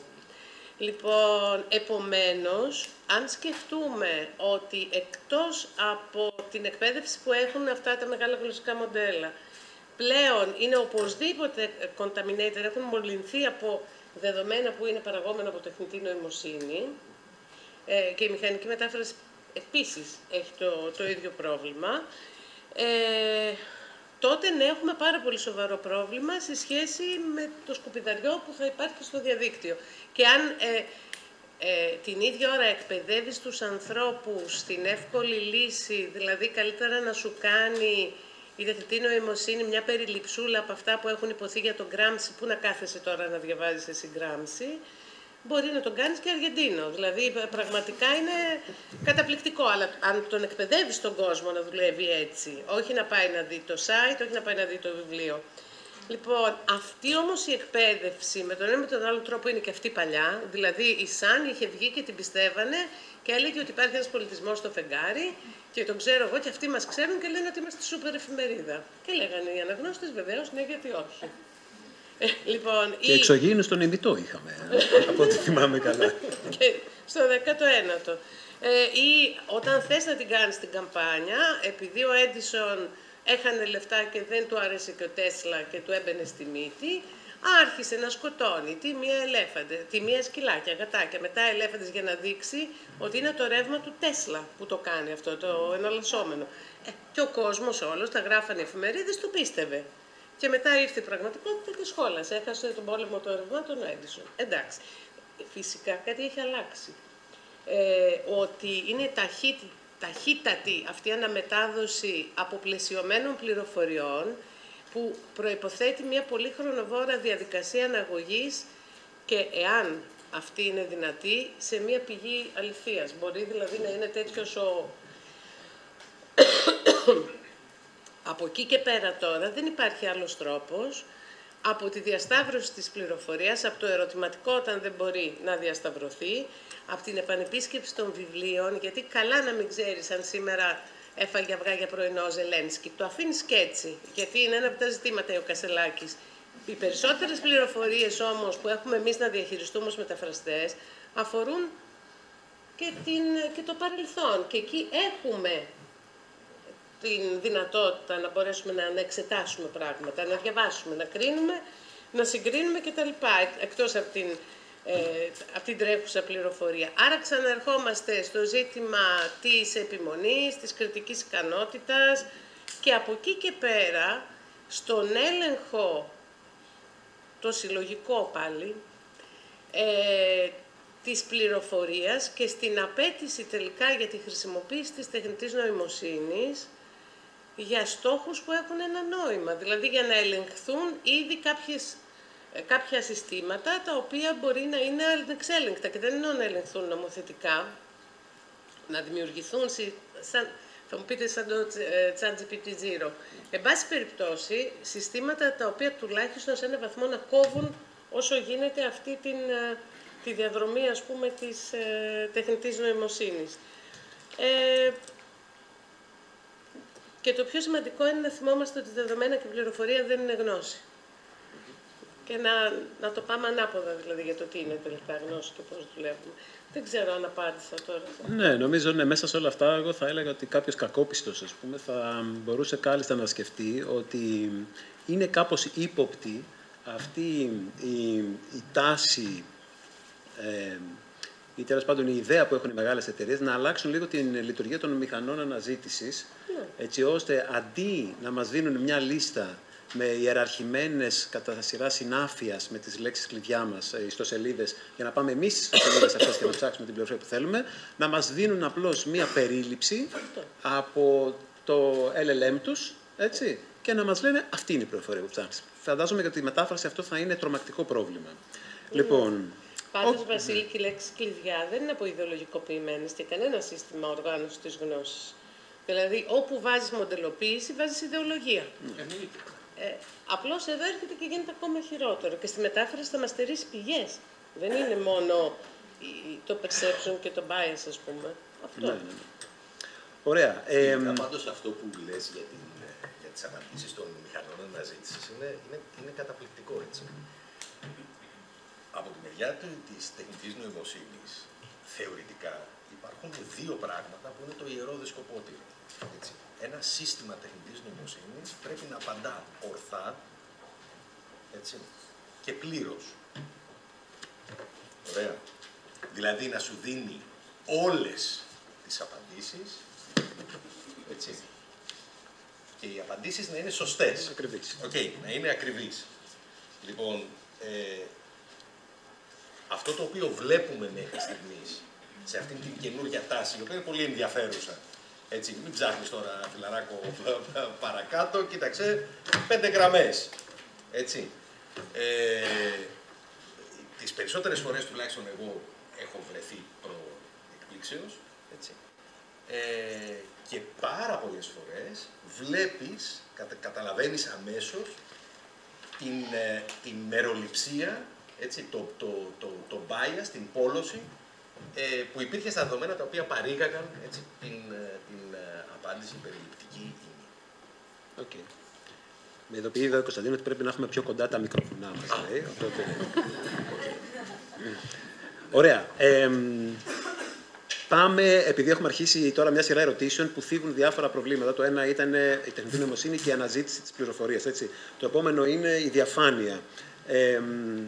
Στέλιο, γνωρίζουμε πάντοτε πώς παίρνει μια απόφαση ένα σύστημα τεχνητής νοημοσύνης και ποια δεδομένα από το LLM του χρησιμοποίησε για να φτάσει σε αυτή την απόφαση και μπορούμε να είμαστε σίγουροι ότι υπάρχει διαφάνεια στη λήψη αποφάσεων όταν τα συστήματα θα μας δίνουν μια απάντηση. Θες να πάμε γρήγορα? Ναι. Όχι. Πολύ ωραία. Πάμε στην επόμενη ερώτηση. Όχι, λοιπόν. Αυτό είναι γνωστό. Έτσι. Δεν γνωρίζουμε, κυρίως τα συστήματα τα πολύ μεγάλα που χρησιμοποιούμε, που μας προσφέρονται, έτσι, προς χρήση, ειδικά από τις πολύ μεγάλες εταιρείες, δεν γνωρίζουμε σε ποια δεδομένα έχουν εκπαιδευτεί. Δεν έχει ανακοινωθεί ούτε η ποσότητά τους, ούτε η ποιότητά τους, ούτε ο τρόπος με τον οποίο επισημιώθηκαν. Σκεφτείτε, έχετε ακούσει όλοι, έτσι, αυτή τη φήμη για τους ανθρώπους στην Κένια, οι οποίοι επισημίωναν, έτσι, απαντήσεις για το ChatGPT έναντι $2 την ημέρα κτλ. Το θέμα είναι ότι δεν γνωρίζουμε, έτσι, αυτό το οποίο υπάρχει ένα κομμάτι όμως των μεγάλων γλωσσικών μοντέλων, έτσι, ένα κομμάτι αυτών των μηχανών τεχνητής νοημοσύνης για τη γλώσσα, που ξέρουμε πώς έχουν εκπαιδευτεί, έτσι, και είναι κυρίως τα μοντέλα που έχουν εκπαιδευτεί στην δική μας Ήπειρο, που έχουμε και λίγο πιο αυστηρούς, αν θέλετε, κανόνες. Τώρα, μπορούμε να εξηγήσουμε πώς έρχεται μία απόφαση? Μακάρι να, δυστυχώς όχι. Όχι, δεν ξέρουμε γιατί παράγεται μία συγκεκριμένη απάντηση, δεν ξέρουμε γιατί παράγεται αυτή και όχι άλλη, έτσι. Δεν ξέρουμε γιατί παράγεται αυτή και όχι η άλλη μετάφραση σε έναν συγκεκριμένο όρο, έτσι. Αυτό δεν το γνωρίζουμε, έτσι. Ούτε γιατί παράγεται σήμερα αυτή η μετάφραση για τον όρο και αύριο μια άλλη. Ούτε γιατί παράγεται σήμερα αυτή η μετάφραση για τον όρο και αύριο μία άλλη. Όχι, δεν το γνωρίζουμε. Όπως επίσης δεν γνωρίζουμε γιατί, για να χρησιμοποιήσω το ChatGPT, το οποίο εγώ το αγαπάω πάρα πολύ, έτσι, δηλαδή είναι μια χαρά. Αλλά θα σας πω, αν θέλετε, έξω πώς το χρησιμοποιώ. Δεν ξέρουμε γιατί το ChatGPT δεν γνωρίζει κάτι την Πέμπτη και το γνωρίζει την Παρασκευή. Δεν ξέρουμε γιατί οι απαντήσεις μπορεί να είναι λογικά, έτσι, μη συνεπείς, έτσι, ανάμεσα σε δύο διαφορετικούς χρόνους. Έτσι. Αυτό είναι ένα πολύ μεγάλο πρόβλημα. Τώρα, το τι πρέπει να γίνει, φαντάζομαι θα το πω. Ναι. Αλλά η απάντηση είναι όχι. Ούτε μπορούμε να εξηγήσουμε, έτσι, ούτε ξέρουμε ποια είναι τα δεδομένα, ούτε ξέρουμε γιατί βγήκε το συγκεκριμένο και όχι κάτι άλλο. Ναι. Δεν φαντάζομαι να είναι πρόβλημα αυτή η αδιαφάνεια στο ότι πολύ συχνά ακούμε τις εταιρείες της τεχνητής νοημοσύνης ότι η τεχνητή νοημοσύνη θα βοηθήσει να έχουμε πιο δίκαιη διακυβέρνηση σε όλο τον κόσμο, έτσι, προς Θεού. Όχι καλή, τι λέω. Και είναι και σίγουρη επένδυση. Ναι. Όταν τα κουμπάει η κυβέρνηση σε αυτό, είναι σίγουρη επένδυση. Τέλεια. Λοιπόν, ωραία. Άλλο θέμα. Η κλοπή του αιώνα. Έτσι, γράψαμε και γι' αυτό και στο newsletter της σχολής μας. Να βρω και τη διαφάνεια. Λοιπόν, ξέρουμε πολύ καλά ότι η OpenAI σήκωσε το λεγόμενο web crawling, όπως λέμε, έτσι, 300 δισεκατομμύρια λέξεις από το διαδίκτυο. Ακόμα, επειδή διάβαζα λίγο την αγωγή που έχουν φάει στην OpenAI, ακόμα και προσωπικά δεδομένα, όπως οι ιδιωτικές συζητήσεις από το Microsoft Teams, εικόνες από το Snapchat, χρησιμοποιείτε πολύ Teams εδώ, Λοιπόν, εικόνες από το Snapchat και πολλά άλλα, η αγωγή έχει μια αξίωση αποζημίωσης $3 δισεκατομμυρίων. Λοιπόν, το Mid Journey τροφοδοτήθηκε με 100 εκατομμύρια εικόνες που αντλήθηκαν έτσι, με αντίστοιχους τρόπους που θυμίζουν λίγο μηχανότρατα στο διαδίκτυο και όταν εν τέλει του ζητήθηκε να πούν αν τα έχουν πάρει αυτά τα δεδομένα, αυτές τις εικόνες χωρίς τη συνένεση των δημιουργών, είπαν ναι, τα έχουμε πάρει χωρίς τη συνένεση των δημιουργών.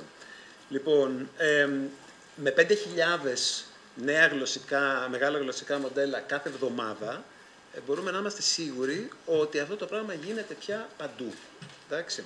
Οπότε το ερώτημα για το Στέλιο είναι, υπάρχει πιθανότητα να ρυθμιστεί ποτέ αυτό το πράγμα, να ελεγχθεί αποτελεσματικά η συλλογή των δεδομένων και με ποιο τρόπο? Και ένα υποερώτημα είναι, ωραία, και όλα αυτά τα δεδομένα που έχουν αλλιευθεί παράνομα, τι γίνεται με αυτά? Είναι η κλοπή του αιώνα, έτσι, ισχύει. Και πλέον έχουμε αρχίσει όλοι και λέμε, πολύ ωραία, τα δεδομένα είναι το πετρέλαιο, ο χρυσός και τα λοιπά, της καινούργιας εποχής. Όχι, ωραία. Αλλά είναι ένα εξαιρετικά δύσκολο θέμα, έτσι, με πάρα πολλές πλευρές. Όλοι λένε ότι πολύ ωραία, θέλω να φτιάξω ένα γλωσσικό μοντέλο και σας λέω τι κάνουμε και στη δική μου την ομάδα, έτσι. Κρολάρουμε αχαλήνοτα, ασύστολα, για να κάνουμε την έρευνά μας. Μπορώ να πω γιατί κρολάρουμε, διότι δεν υπάρχουν δεδομένα, ειδικά για τις μικρότερες γλώσσες, έτσι. Δεν υπάρχουν τόσο πολλά δεδομένα, τόσα που να μπορείς να έχεις μία αξιοπρεπή, πώς λέμε το performance? Απόδοση, έτσι. Ωραία. Αυτό είναι το ένα. Το δεύτερο είναι ότι πρέπει να σκεφτούμε το web, έτσι, ο παγκόσμιος ιστός είναι ένα ανοιχτό υπολογιστικό περιβάλλον. Θέλουμε να το κλείσουμε? Θέλουμε να του βάλουμε κανόνες τέτοιους που στο όνομα της προστασίας των δεδομένων μας, έτσι, είναι ερώτημα, δεν είναι ρητορικό, έτσι, το θέτω. Okay. Όταν ρωτήθηκε ο Tim Berners-Lee, έτσι, στον οποίο οφείλουμε, έτσι, το HTTP και το μισθό, έτσι, είπε όχι. Ωραία. Μπορούμε να συνεχίσουμε έτσι? Σε καμία περίπτωση. Και θα γυρίσω πάλι να σας πω το εξής. Πάρα πολλές φορές όταν πηγαίνουμε και κάνουμε αυτό το crawling, έτσι, το κρολάρισμα στο web, επειδή είμαστε ευσυνείδητοι άνθρωποι, έτσι, και τίμιοι άνθρωποι, και παρά το γεγονός ότι δεν θα πάμε να βγάλουμε λεφτά, έτσι, από αυτό, ούτε θα πουλήσουμε, ούτε θα εκθέσουμε κάποιον, πηγαίνουμε και λέμε, αυτή η σελιδούλα την οποία κρολάραμε, μήπως έχει κάποια σημείωση για τα δικαιώματα χρήσης? Πρέπει να σας πω ότι οι περισσότερες σελίδες δεν έχουν, έτσι, σημείωση για τα δικαιώματα χρήσης. Θα το θέλαμε? Ναι, θα το θέλαμε πάρα πολύ. Διότι είναι πάρα πολύ σημαντικό να ξέρεις εάν κάτι μπορείς να το χρησιμοποιήσεις ή δεν μπορείς να το χρησιμοποιήσεις. Εάν μπορείς να το χρησιμοποιήσεις, θα ήταν πάρα πολύ καλό να ξέρεις, μπορείς να το χρησιμοποιήσεις για να κάνεις τι? Μπορώ να πάρω τη σελίδα της Τιτίκας και να την αναπαραγάγω στο δικό μου site ή να την πουλήσω ή οτιδήποτε? Η Τιτίκα θα μου πει όχι. Έτσι. Πείτε. Αλλά μπορεί να μου πει η Τιτίκα όμως, κοίτα Στέλιο, μπορείς να πάρεις τη σελίδα μου εάν θέλεις να κάνεις κάτι συγκεκριμένο, για παράδειγμα, για profiling, έτσι, ανθρώπων, έτσι, για να εκπαιδεύσεις ένα μοντέλο. Δεν θα αναπαραχθεί το περιεχόμενο, αλλά μπορείς να εκπαιδεύσεις ένα μοντέλο. Πρέπει να σας πω ότι αυτή η συζήτηση έχει ξεκινήσει ήδη, γίνεται, έτσι, και υπάρχουν και καινούργιοι τρόποι, έτσι, αδειοδότησης. Δηλαδή, σε λίγο θα βλέπουμε άδειες ότι, κοίταξε, δεν μπορείς να κάνεις τίποτα άλλο με τη σελίδα μου παρά μόνο να την πάρεις, έτσι, για να εκπαιδεύσεις μαζί με άλλες σελίδες, έτσι, ένα μοντέλο. Τώρα, στην ίδια ερώτηση υπάρχει και η πόρητη, έτσι, μερικές φορές και ρητή, έτσι, άρρητη, μερικές φορές και ρητή, πώς να το πω, ο άρρητος πενιγμός των προσωπικών δεδομένων. Εδώ πρέπει να είμαστε έντιμοι, έτσι. δεν θέλω να εκλάβετε αυτό που θα πω ως προκλητικό, έτσι, δεν θέλω να προκαλέσω κανέναν, αλλά θέλω να πω τι είναι αυτό που καταλαβαίνω εγώ ως αληθές. Όταν βγάζεις στα κοινωνικά δίκτυα τι έφαγες το μεσημέρι, πού πήγες διακοπές, τι πέτυχε το παιδί σου, τι είπε δεν ξέρω και εγώ τι, έτσι,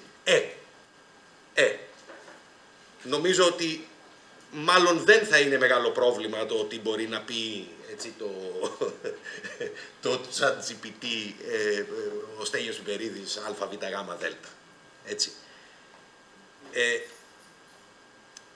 Είπα, μπορεί να ακούγεται προκλητικό, αλλά θεωρώ ότι πρέπει να είμαστε έντιμοι, έτσι, πρέπει να είμαστε έντιμοι. Και εδώ πέρα υπάρχει και ατομική ευθύνη, έτσι, ειδικά για τα προσωπικά δεδομένα.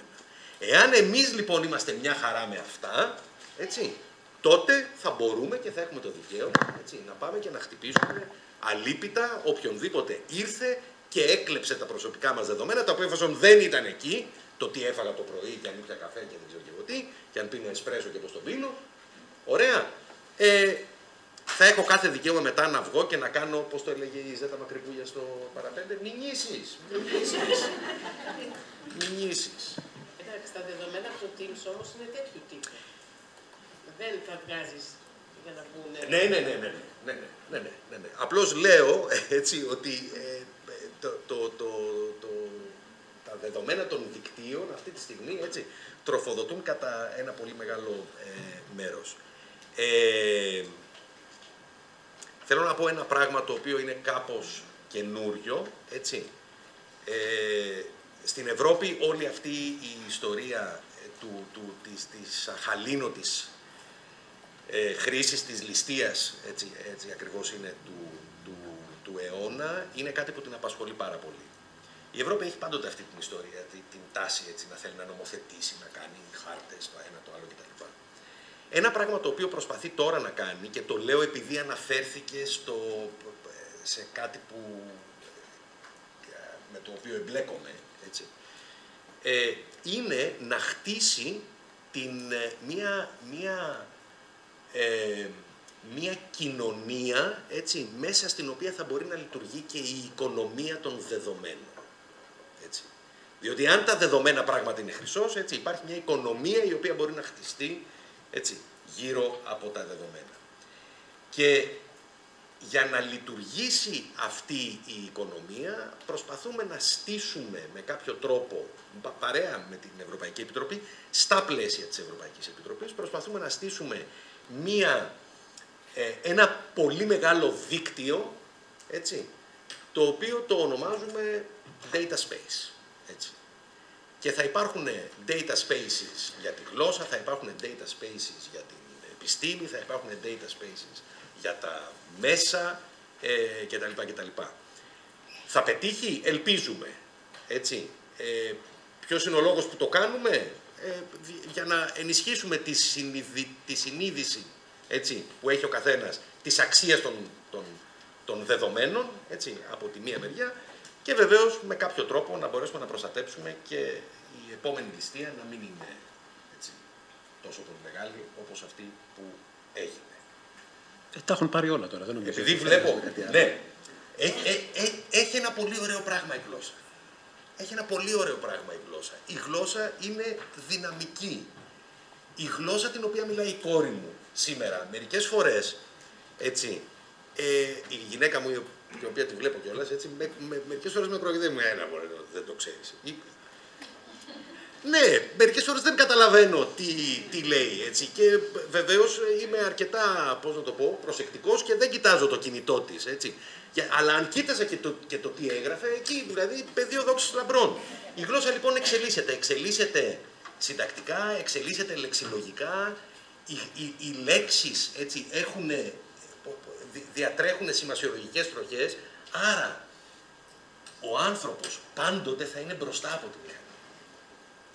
Θεωρώ δηλαδή ότι και το προηγούμενο ερώτημα, έτσι, που κάναμε, τώρα μου έρχεται, δεν μπορεί ποτέ να απαντηθεί θετικά.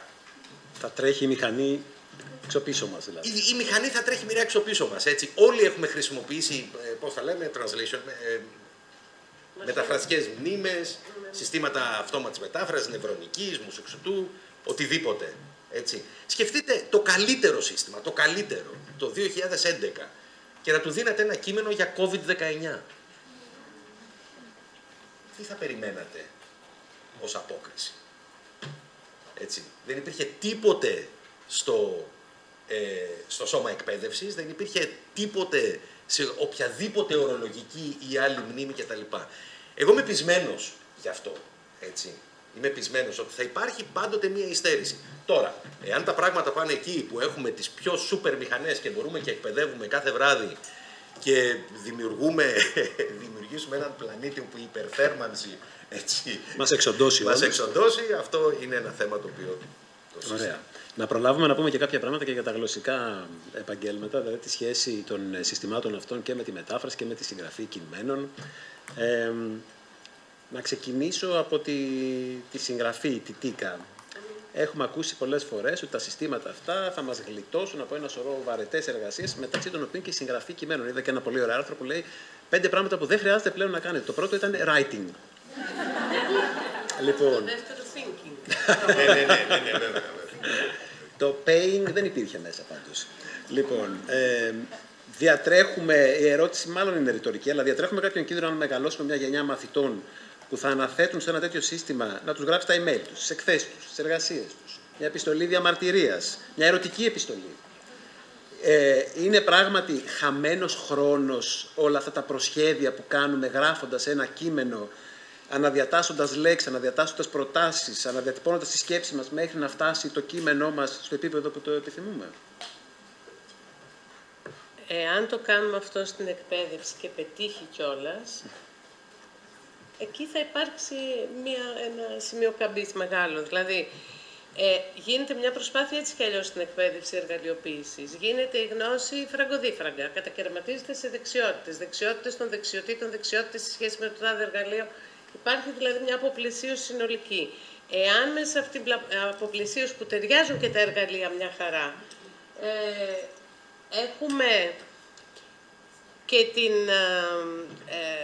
και τον προσανατολισμό να αναθέσουμε τη γραφή στο ChatGPT, θα είναι μια καταπληκτική επιτυχία. Αυτό πιάνει πάντως. Δηλαδή υπάρχει μια τάση και στους νεότερους. Καλά θα μου το πει το Google, καλά θα μου το γράψει το ChatGPT. Υπάρχει αυτό το πράγμα. Τώρα, ένα συμπαθητικό για τα ελληνικά είναι ότι γράφει μπουρδες όσον αφορά τα ελληνικά ζητήματα. Είναι πολύ συμπαθητικό γιατί δεν έχει αρκετά δεδομένα. Τα δεδομένα του είναι εκπληκτικής ποιότητας. Του ζήτησα να μου γράψει ένα κινηματογραφικό σενάριο για έναν έρωτα τοποθετημένο στην Ελλάδα. Φορτουνάκηδες και βροντάκηδες. Το παλικάρι, αλήθεια λέω. Αυτό ξέρει, αυτό λέει. Κουκιά ξέρει, κουκιά ομολογάει. Το παλικάρι που δεν είναι πλούσιο και η κοπέλα φτωχή και ο μπαμπάς δεν θέλει και ένα μεγάλο γλέντι στο τέλος κάτω από τα... Δηλαδή, έλεγε Παναγία μου και Χριστέ μου.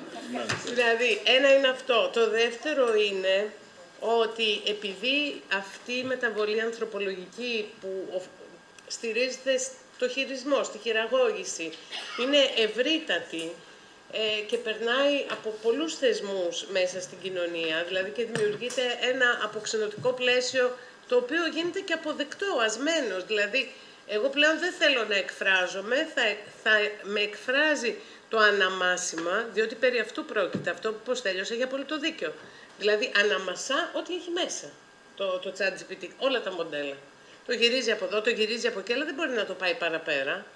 Εάν λοιπόν εγώ εκχωρώ και αναθέτω στη μηχανή και σε όλους όσους έχουν γράψει για τον έρωτα να γράψει την ερωτική επιστολή, είναι μια τρομακτική νίκη. Δηλαδή πλέον έχεις τον άνθρωπο απογυμνωμένο από πολύ βασικά στοιχεία που συζητιόταν ήδη από τον 17ο αιώνα, δηλαδή γιατί ο άνθρωπος συζήταγε και ο Καρτέσιος και μετά και οι διαφωτιστές και ολομετροί έχει διαφορετική δύναμη σε επίπεδο σκέψης, γιατί κυριαρχεί η φαντασία. Λοιπόν, γιατί η φαντασία είναι μη μετρήσιμη, γιατί το ένα και το άλλο. Ωραία. Το άλλο είναι ότι η τεχνητή νοημοσύνη μπορεί να υποστηρίξει αποτελεσματικά πολύ περιορισμένου εύρους μορφές επικοινωνίας και πάλι με ανθρώπινη επίβλεψη. Οπότε εκεί ισχύει το ότι γιατί να χάσω τόσο χρόνο. Και δεν μπορεί, δηλαδή, να του πω να μου γράψει 3 γραμμές ένα email και μετά να το διορθώσω και να το γράψω μόνο μου και να τελειώνω. Αν αυτό το βάλουμε σε ένα big, ας πούμε, σε ένα πλαίσιο μεγάλο, αυτό είναι και το πρόβλημα που έχει με το evaluation, με την αξιολόγηση τεχνητή νοημοσύνη. Και δεν μπορεί σε καμία περίπτωση να γράψει κάτι μεγάλο χωρίς να υπάρχει επιμέλεια, γιατί έχει και παραισθήσεις. Δηλαδή είναι νοημοσύνη με τα όλα της. Της λες, πες μου 5 λουλούδια από ταφ. Μισό λεπτό το σημείωσα, γιατί δεν το θυμόμουν. Τι λουλούδι μου έδωσε. Μισό λεπτάκι, εσείς θα το ξέρετε. Μου έδωσε την τουλιπάντα. Μισό λεπτό. Πού είναι. Και το τριανθέμιο. Τώρα δεν το βρίσκω, έχω κι άλλα. Τέτοια hallucinations βέβαια βλέπουμε και στη μηχανική μετάφραση, έτσι. Μα, δεν περιμέναμε τεχνητή νοημοσύνη να το πούμε, έτσι. Ναι. Δηλαδή επινοεί και τα λοιπά. Ωραία. Επειδή είμαστε σχεδόν στο τέλος, θέλω οπωσδήποτε να κουβεντιάσουμε και ένα άλλο θέμα, που είναι αυτές οι τεχνολογικές μεταβάσεις. Δηλαδή, περνάμε από το χαρτί στη γραφομηχανή, από τη γραφομηχανή στον ηλεκτρονικό υπολογιστή, μετά περνάμε στα εργαλεία υποβοήθησης του μεταφραστή, μετά περνάμε στη μηχανική μετάφραση. Τώρα φαίνεται, ή τουλάχιστον κάποιοι μας λένε, ότι θα περάσουμε στο μοντέλο της τεχνητής νοημοσύνης. Ακούμε πολύ συχνά ένα σύνθημα adapt or die, είναι πολύ κομψό και πολύ γλυκό έτσι, το σύνθημα. Το ακούμε σταθερά σε περιπτώσεις μεγάλων τεχνολογικών αλλαγών. Το είδαμε αυτό και με το post-editing. Και μάλιστα είδαμε πολλούς να εντάσσουν, πολλά πανεπιστήμια να εντάσσουν το post-editing στο πρόγραμμά τους, λέγοντας ότι αν δεν μπορείτε να κάνετε αυτό, τότε δεν θα έχετε δουλειά κτλ. Άκρητα και χωρίς να δούμε τι σημαίνει αυτό για το job satisfaction αυτών των ανθρώπων, έτσι, την απόλαυση που είναι καλό να αντλούμε από τη δουλειά μας. Και το συζητάγαμε στην Κέρκυρα αυτό σε μια πολύ ωραία ημερίδα που οργάνωσε το Ιωάννου Πανεπιστήμιο και η Ελληνική Ένωση, Εταιρεία Μεταφρασιολογίας. Και έψαξα και βρήκα αν υπάρχουν μελέτες και υπάρχει μία. Μισό λεπτό, θα σας δείξω τώρα. Υπάρχει λοιπόν αυτή η έρευνα του Common Sense Advisory, που δεν τους λες και λουδίτες. Έτσι. Λοιπόν, ρώτησαν πάνω από 7.000 μεταφραστές, 89% προτιμούν να μεταφράζουν, 3% προτιμούν το post-editing. Λοιπόν, μιας λοιπόν και κάτι ανάλογο αρχίζουμε και ακούμε και για τα συστήματα GPT, ότι πρέπει να ενταχθούν και στην εκπαίδευση κτλ. Και ότι πρέπει να προσαρμοστούμε στις αλλαγές. Τιτίκα, ποια πιστεύεις θα έπρεπε να είναι η αντίδραση των εκπαιδευτών? Των εκπαιδευτών, ναι. Όχι των επαγγελματιών. Όχι ακόμα. Όχι ακόμα. Λοιπόν, πρώτον, κάθε τεχνολογία έχει παράπλευρες απώλειες. Μπορεί να είμαστε εμείς αυτή τη φορά. Το μεσαίωνα ήταν η αντιγραφής στα μοναστήρια. Τελείωσε η αντιγραφή, βγήκε το βιβλίο, τελείωσε το επάγγελμα. Στη μεταπολίτευση ήταν οι λινοτύπες. Βγήκε το DTP. Καλά το είπα, ναι. Λοιπόν, αυτό που λέμε disintermediation, έτσι. Έρχεται μια τεχνολογία και σε βγάζει από τη μέση. Ναι, αυτό είναι δεδομένο ότι μια τεχνολογία, και γι' αυτό μιλάμε και για τεχνολογική ανεργία. Λοιπόν, επιλογή δεν είναι. Δηλαδή το τι θα κάνει μια κοινωνία με τις νέες τεχνολογίες της, επιλογή είναι αυτό. Τώρα, εάν το προφίλ ενός επαγγέλματος, επειδή ακριβώς δεν καθορίζεται από το κέφι του εκπαιδευτή, ούτε του επαγγελματία, αλλά από ένα πλαίσιο παραγωγικό με συγκεκριμένες δομές, επιτάσσει να διδάξουμε και επιμέλεια, θα διδάξουμε και επιμέλεια. MT.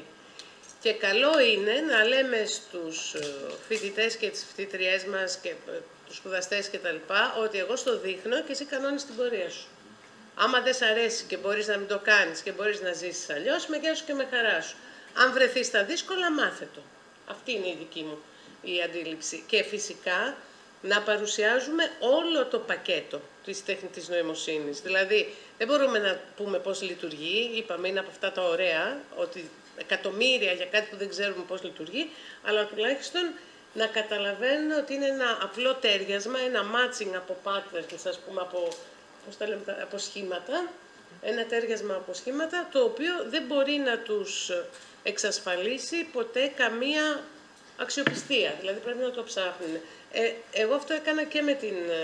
Αυτή θεωρώ ότι πρέπει να είναι και η λογική μας και με τη μηχανική μετάφραση, η οποία και αυτή έχει τα βάσανά της, δηλαδή το τι λέει δεν περιγράφεται πάρα πολλές φορές.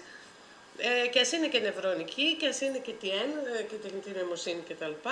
Πάρα πολλές φορές δεν μπορεί να διαχειριστεί καθόλου το πολιτισμικό στοιχείο, δεν μπορεί να διαχειριστεί το πιο απλό πράγμα στον κόσμο, ότι εγώ θα σας απευθυνθώ στον πληθυντικό και εσείς σε μένα αρχικά, ας πούμε στα ελληνικά, κάτι το οποίο δεν μπορεί να το καταλάβει, δεν μπορεί να διαχειριστεί, να σεβαστεί τη διαφορά, δεν μπορεί την αμφισημία, δεν μπορεί, σας είπα πριν με το Ρου και το Βόλο, τι ήταν αυτό, όχι, κάτι βλήματα, αντιαρματικά, ναι.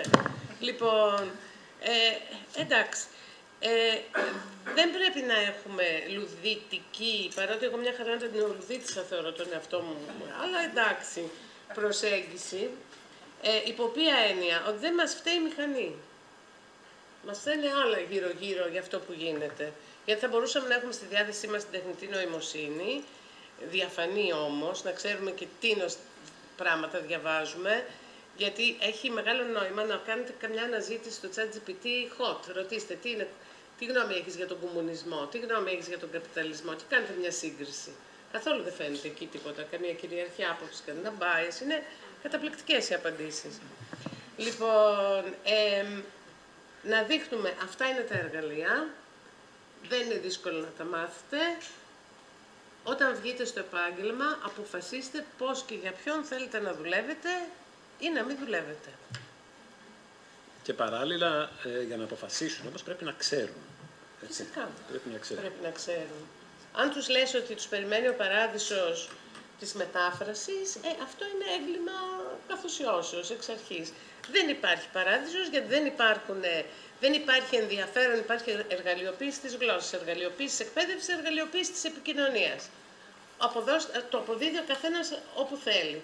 Και συνακόλουθα, δεν μπορεί να είναι ο δικός σου επαγγελματικός χώρος παράδεισος. Ναι. Αυτό. Λοιπόν, πρέπει να κλείσουμε για να σας δώσουμε και το χρόνο για 2-3 ερωτήσεις. Δυστυχώς είχαμε πολλά ακόμα πράγματα να σας πούμε, αλλά δεν προλαβαίνουμε. Δεν θέλω να φάμε το χρόνο από την επόμενη τράπεζα. Δώσουμε ένα λεπτάκι έτσι να βρω κάποια παραδειγματάκια, 2 τελευταίες διαφάνειες. Τι μπορούμε να κάνουμε, έτσι. Το πρώτο είναι να ενημερωνόμαστε. Πρέπει να διαβάζουμε όλοι μας πολύ και όλες για την τεχνητή νοημοσύνη. Το δεύτερο, να σκεφτόμαστε κριτικά κάτι που στο hip-hop θα το λέγανε «Don't believe the hype». Έτσι. Το τρίτο, να διαφοροποιούμαστε. Εάν τη δουλειά μας μπορεί να την κάνει μια μηχανή με τεράστια άνεση, είναι πολύ πιθανό κάποιες εταιρείες να τη βάλουν τη μηχανή να την κάνει. Ενώ υπάρχουν niche markets στα οποία οι μηχανές δεν μπορούν να αποδώσουν. Το τέταρτο είναι να διεκδικούμε συλλογικά και εκεί νομίζω ότι οι σύλλογοι μας ακόμα, όχι στην Ελλάδα μόνο, γενικά, έχουν ένα βηματισμό αργό. Ίσως ακόμα να το εξετάζουν το θέμα, αλλά σίγουρα πρέπει να το δούμε συλλογικά το θέμα.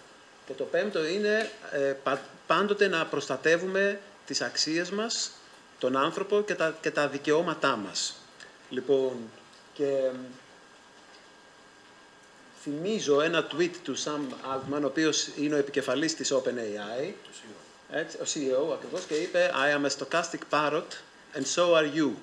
Δεν πρέπει να είναι βεβαίως αυτός ο σκοπός μας, να γίνουμε όλοι παπαγάλοι, που θα παπαγαλίζουμε δεδομένα τα οποία δεν θα τα καταλαβαίνουμε. Ας κρατήσουμε το στοχασμό και τον αναστοχασμό που είναι πάρα πολύ χρήσιμοι, αλλά ας αφήσουμε το υπόλοιπο κομμάτι απ' έξω. Περίπτωση να δούμε αρκετά σύντομα ένα ελληνικό LLM. Υπάρχουν LLM τα οποία περιλαμβάνουν και ελληνικά, δηλαδή έχουν εκπαιδευτεί σε πολλές γλώσσες, έτσι. Εκπαιδεύουμε έτσι, ένα ελληνικό γλωσσικό μοντέλο. Σκεφτείτε όμως, είναι αν μου επιτρέψετε θέλω να πω 2-3 πράγματα, έτσι. Μικρές γλώσσες, λίγα δεδομένα. Μικρές γλώσσες, επομένως σε μικρότερες χώρες γιατί μιλούνται από λιγότερο κόσμο, έτσι. Μικρότερες ερευνητικές ομάδες. Τεράστιο πρόβλημα. εάν δεν υπάρξει κάποια, πώς να το πω έτσι, μέριμνα, νομίζω ότι και μετά από 20 χρόνια θα μιλάμε στο Siri αγγλικά. Έτσι, ή γαλλικά ή ισπανικά, όποια από τις μεγάλες γλώσσες θα ξέρει ο καθένας. Αυτό είναι το πρώτο που ήθελα να πω. Το δεύτερο που ήθελα να πω, θέλω να δείξουμε 2 διαφάνειες. Ναι, βέβαια. Θέλω να δείξουμε 2 διαφάνειες. Θα σου πω, ναι, κι άλλο. Ναι, λοιπόν, την προηγούμενη. Έτσι. Το δεύτερο που θέλω να πω είναι το εξής. Μιλάμε για μεροληψία στα δεδομένα κτλ. Το είπαμε πολλές φορές. Έτσι. Τα πάνω που βλέπετε έχουν κάποια κοινά χαρακτηριστικά. Έτσι. Αυτοί που είναι higher risk είναι όλοι μαύροι. Okay. Είναι ένα συστηματάκι το οποίο κάνει risk assessment. Ακριβώς. Και το δεύτερο που θέλω να σας πω είναι το εξής. Μετά από όλο αυτό τον τόρο, με αυτό το πολύ συγκεκριμένο παράδειγμα με τον γιατρό και τον νοσοκόμο, έτσι, που το έχετε δει, έτσι, και στο Google και στο Bing και οπουδήποτε, έτσι, το έβαλα, έτσι, αν θέλετε κάντε το κι εσείς, το έβαλα, δεν θυμάμαι τι μέρα είναι σήμερα, την Πέμπτη το βράδυ. Και πήρες το ίδιο. Έτσι. Λοιπόν, the doctor asked the nurse to help him with the patient. Ο γιατρός ζήτησε από την νοσοκόμα να τον βοηθήσει με τον ασθενή. Τα συμπεράσματα προφανή. Δικά σας. Έτσι. Και το επόμενο είναι μια διαφάνεια, εντάξει, η κλοπή του αιώνα δεν το συζητάμε. Έτσι, είναι η αγωγή με τον Getty, οι μηνύσεις με τον Getty είναι ακόμη ongoing. Πάμε λίγο πιο κάτω να δείξω ένα πράγμα. Λοιπόν, εντυπωσιάστηκα και θέλω να το μοιραστώ μαζί σας ακριβώς γιατί εντυπωσιάστηκα. Λοιπόν, εδώ είναι το διάγραμμα του S&P 500. Ο S&P 500 είναι ένας από τους δείκτες του χρηματιστηρίου της Νέας Υόρκης. Έτσι. Από τον Ιανουάριο του 23 μέχρι τον Ιούνιο του 23. Τον Ιανουάριο του 23 ήταν στα 3.800 κάτι, δεν ξέρω πόσο ήταν. Κάπου εκεί πάντως, έτσι. Και τον Ιούνιο του 23 κοντά στο 4.400. Έτσι. Η μελέτη η οποία έχει γίνει είναι ποια είναι η συμβολή των εταιριών που ασχολούνται με AI, έτσι, και την συμβολή την βλέπετε στην κόκκινη γραμμή, έτσι, και στην γκρι γραμμή βλέπετε την συμβολή των υπολείπων τεχνολογικών εταιριών. Πράγμα που σημαίνει ότι εάν δεν είχε επενδύσει κάποιος, έτσι, σε μετοχές AI, από τον Ιανουάριο του 2023 μέχρι τον Ιούνιο του 2023, έτσι, η απόδοσή του θα ήταν είτε 0 είτε αρνητική. Όλα αυτά, έτσι, με το AI έτσι όπως το ξέρουμε σήμερα. Άρα υπάρχει λόγος για το high. Ναι, βέβαια, τεράστιος, προφανώς. Είναι ο καπιταλισμός. Λοιπόν, μην μπει στη συνέχεια. Λοιπόν, κρατώ επίσης και το δεδομένο της μεγαλύτερης προστασίας των περιφερειακών γλωσσών. Έτσι. Οκ. Υπάρχει άλλη ερώτηση να κάνουμε διάλειμμα? Για τις οποίες δεν μπορούμε να κάνουμε πολλά έτσι μόνοι μας. Δηλαδή μπορεί να είναι μια κοινοτική, ακτιβιστική διαδικασία, αλλά είναι κάτι το οποίο αν δεν... Εκεί και αν χρειάζεται έτσι, πολιτική ρύθμιση, αν το θες. Μα όλα είναι policy choices, έτσι. Όλα είναι. Οκ. Δεν βλέπω κάποιο χέρι σηκωμένο, οπότε μπορούμε να το λήξουμε εδώ, να κάνουμε ένα σύντομο διάλειμμα 10 λεπτά. Έχουμε και νερά έξω, σε περίπτωση που δεν τα έχετε δει, και να επανέλθουμε για τη δεύτερη τράπεζα σε λιγάκι.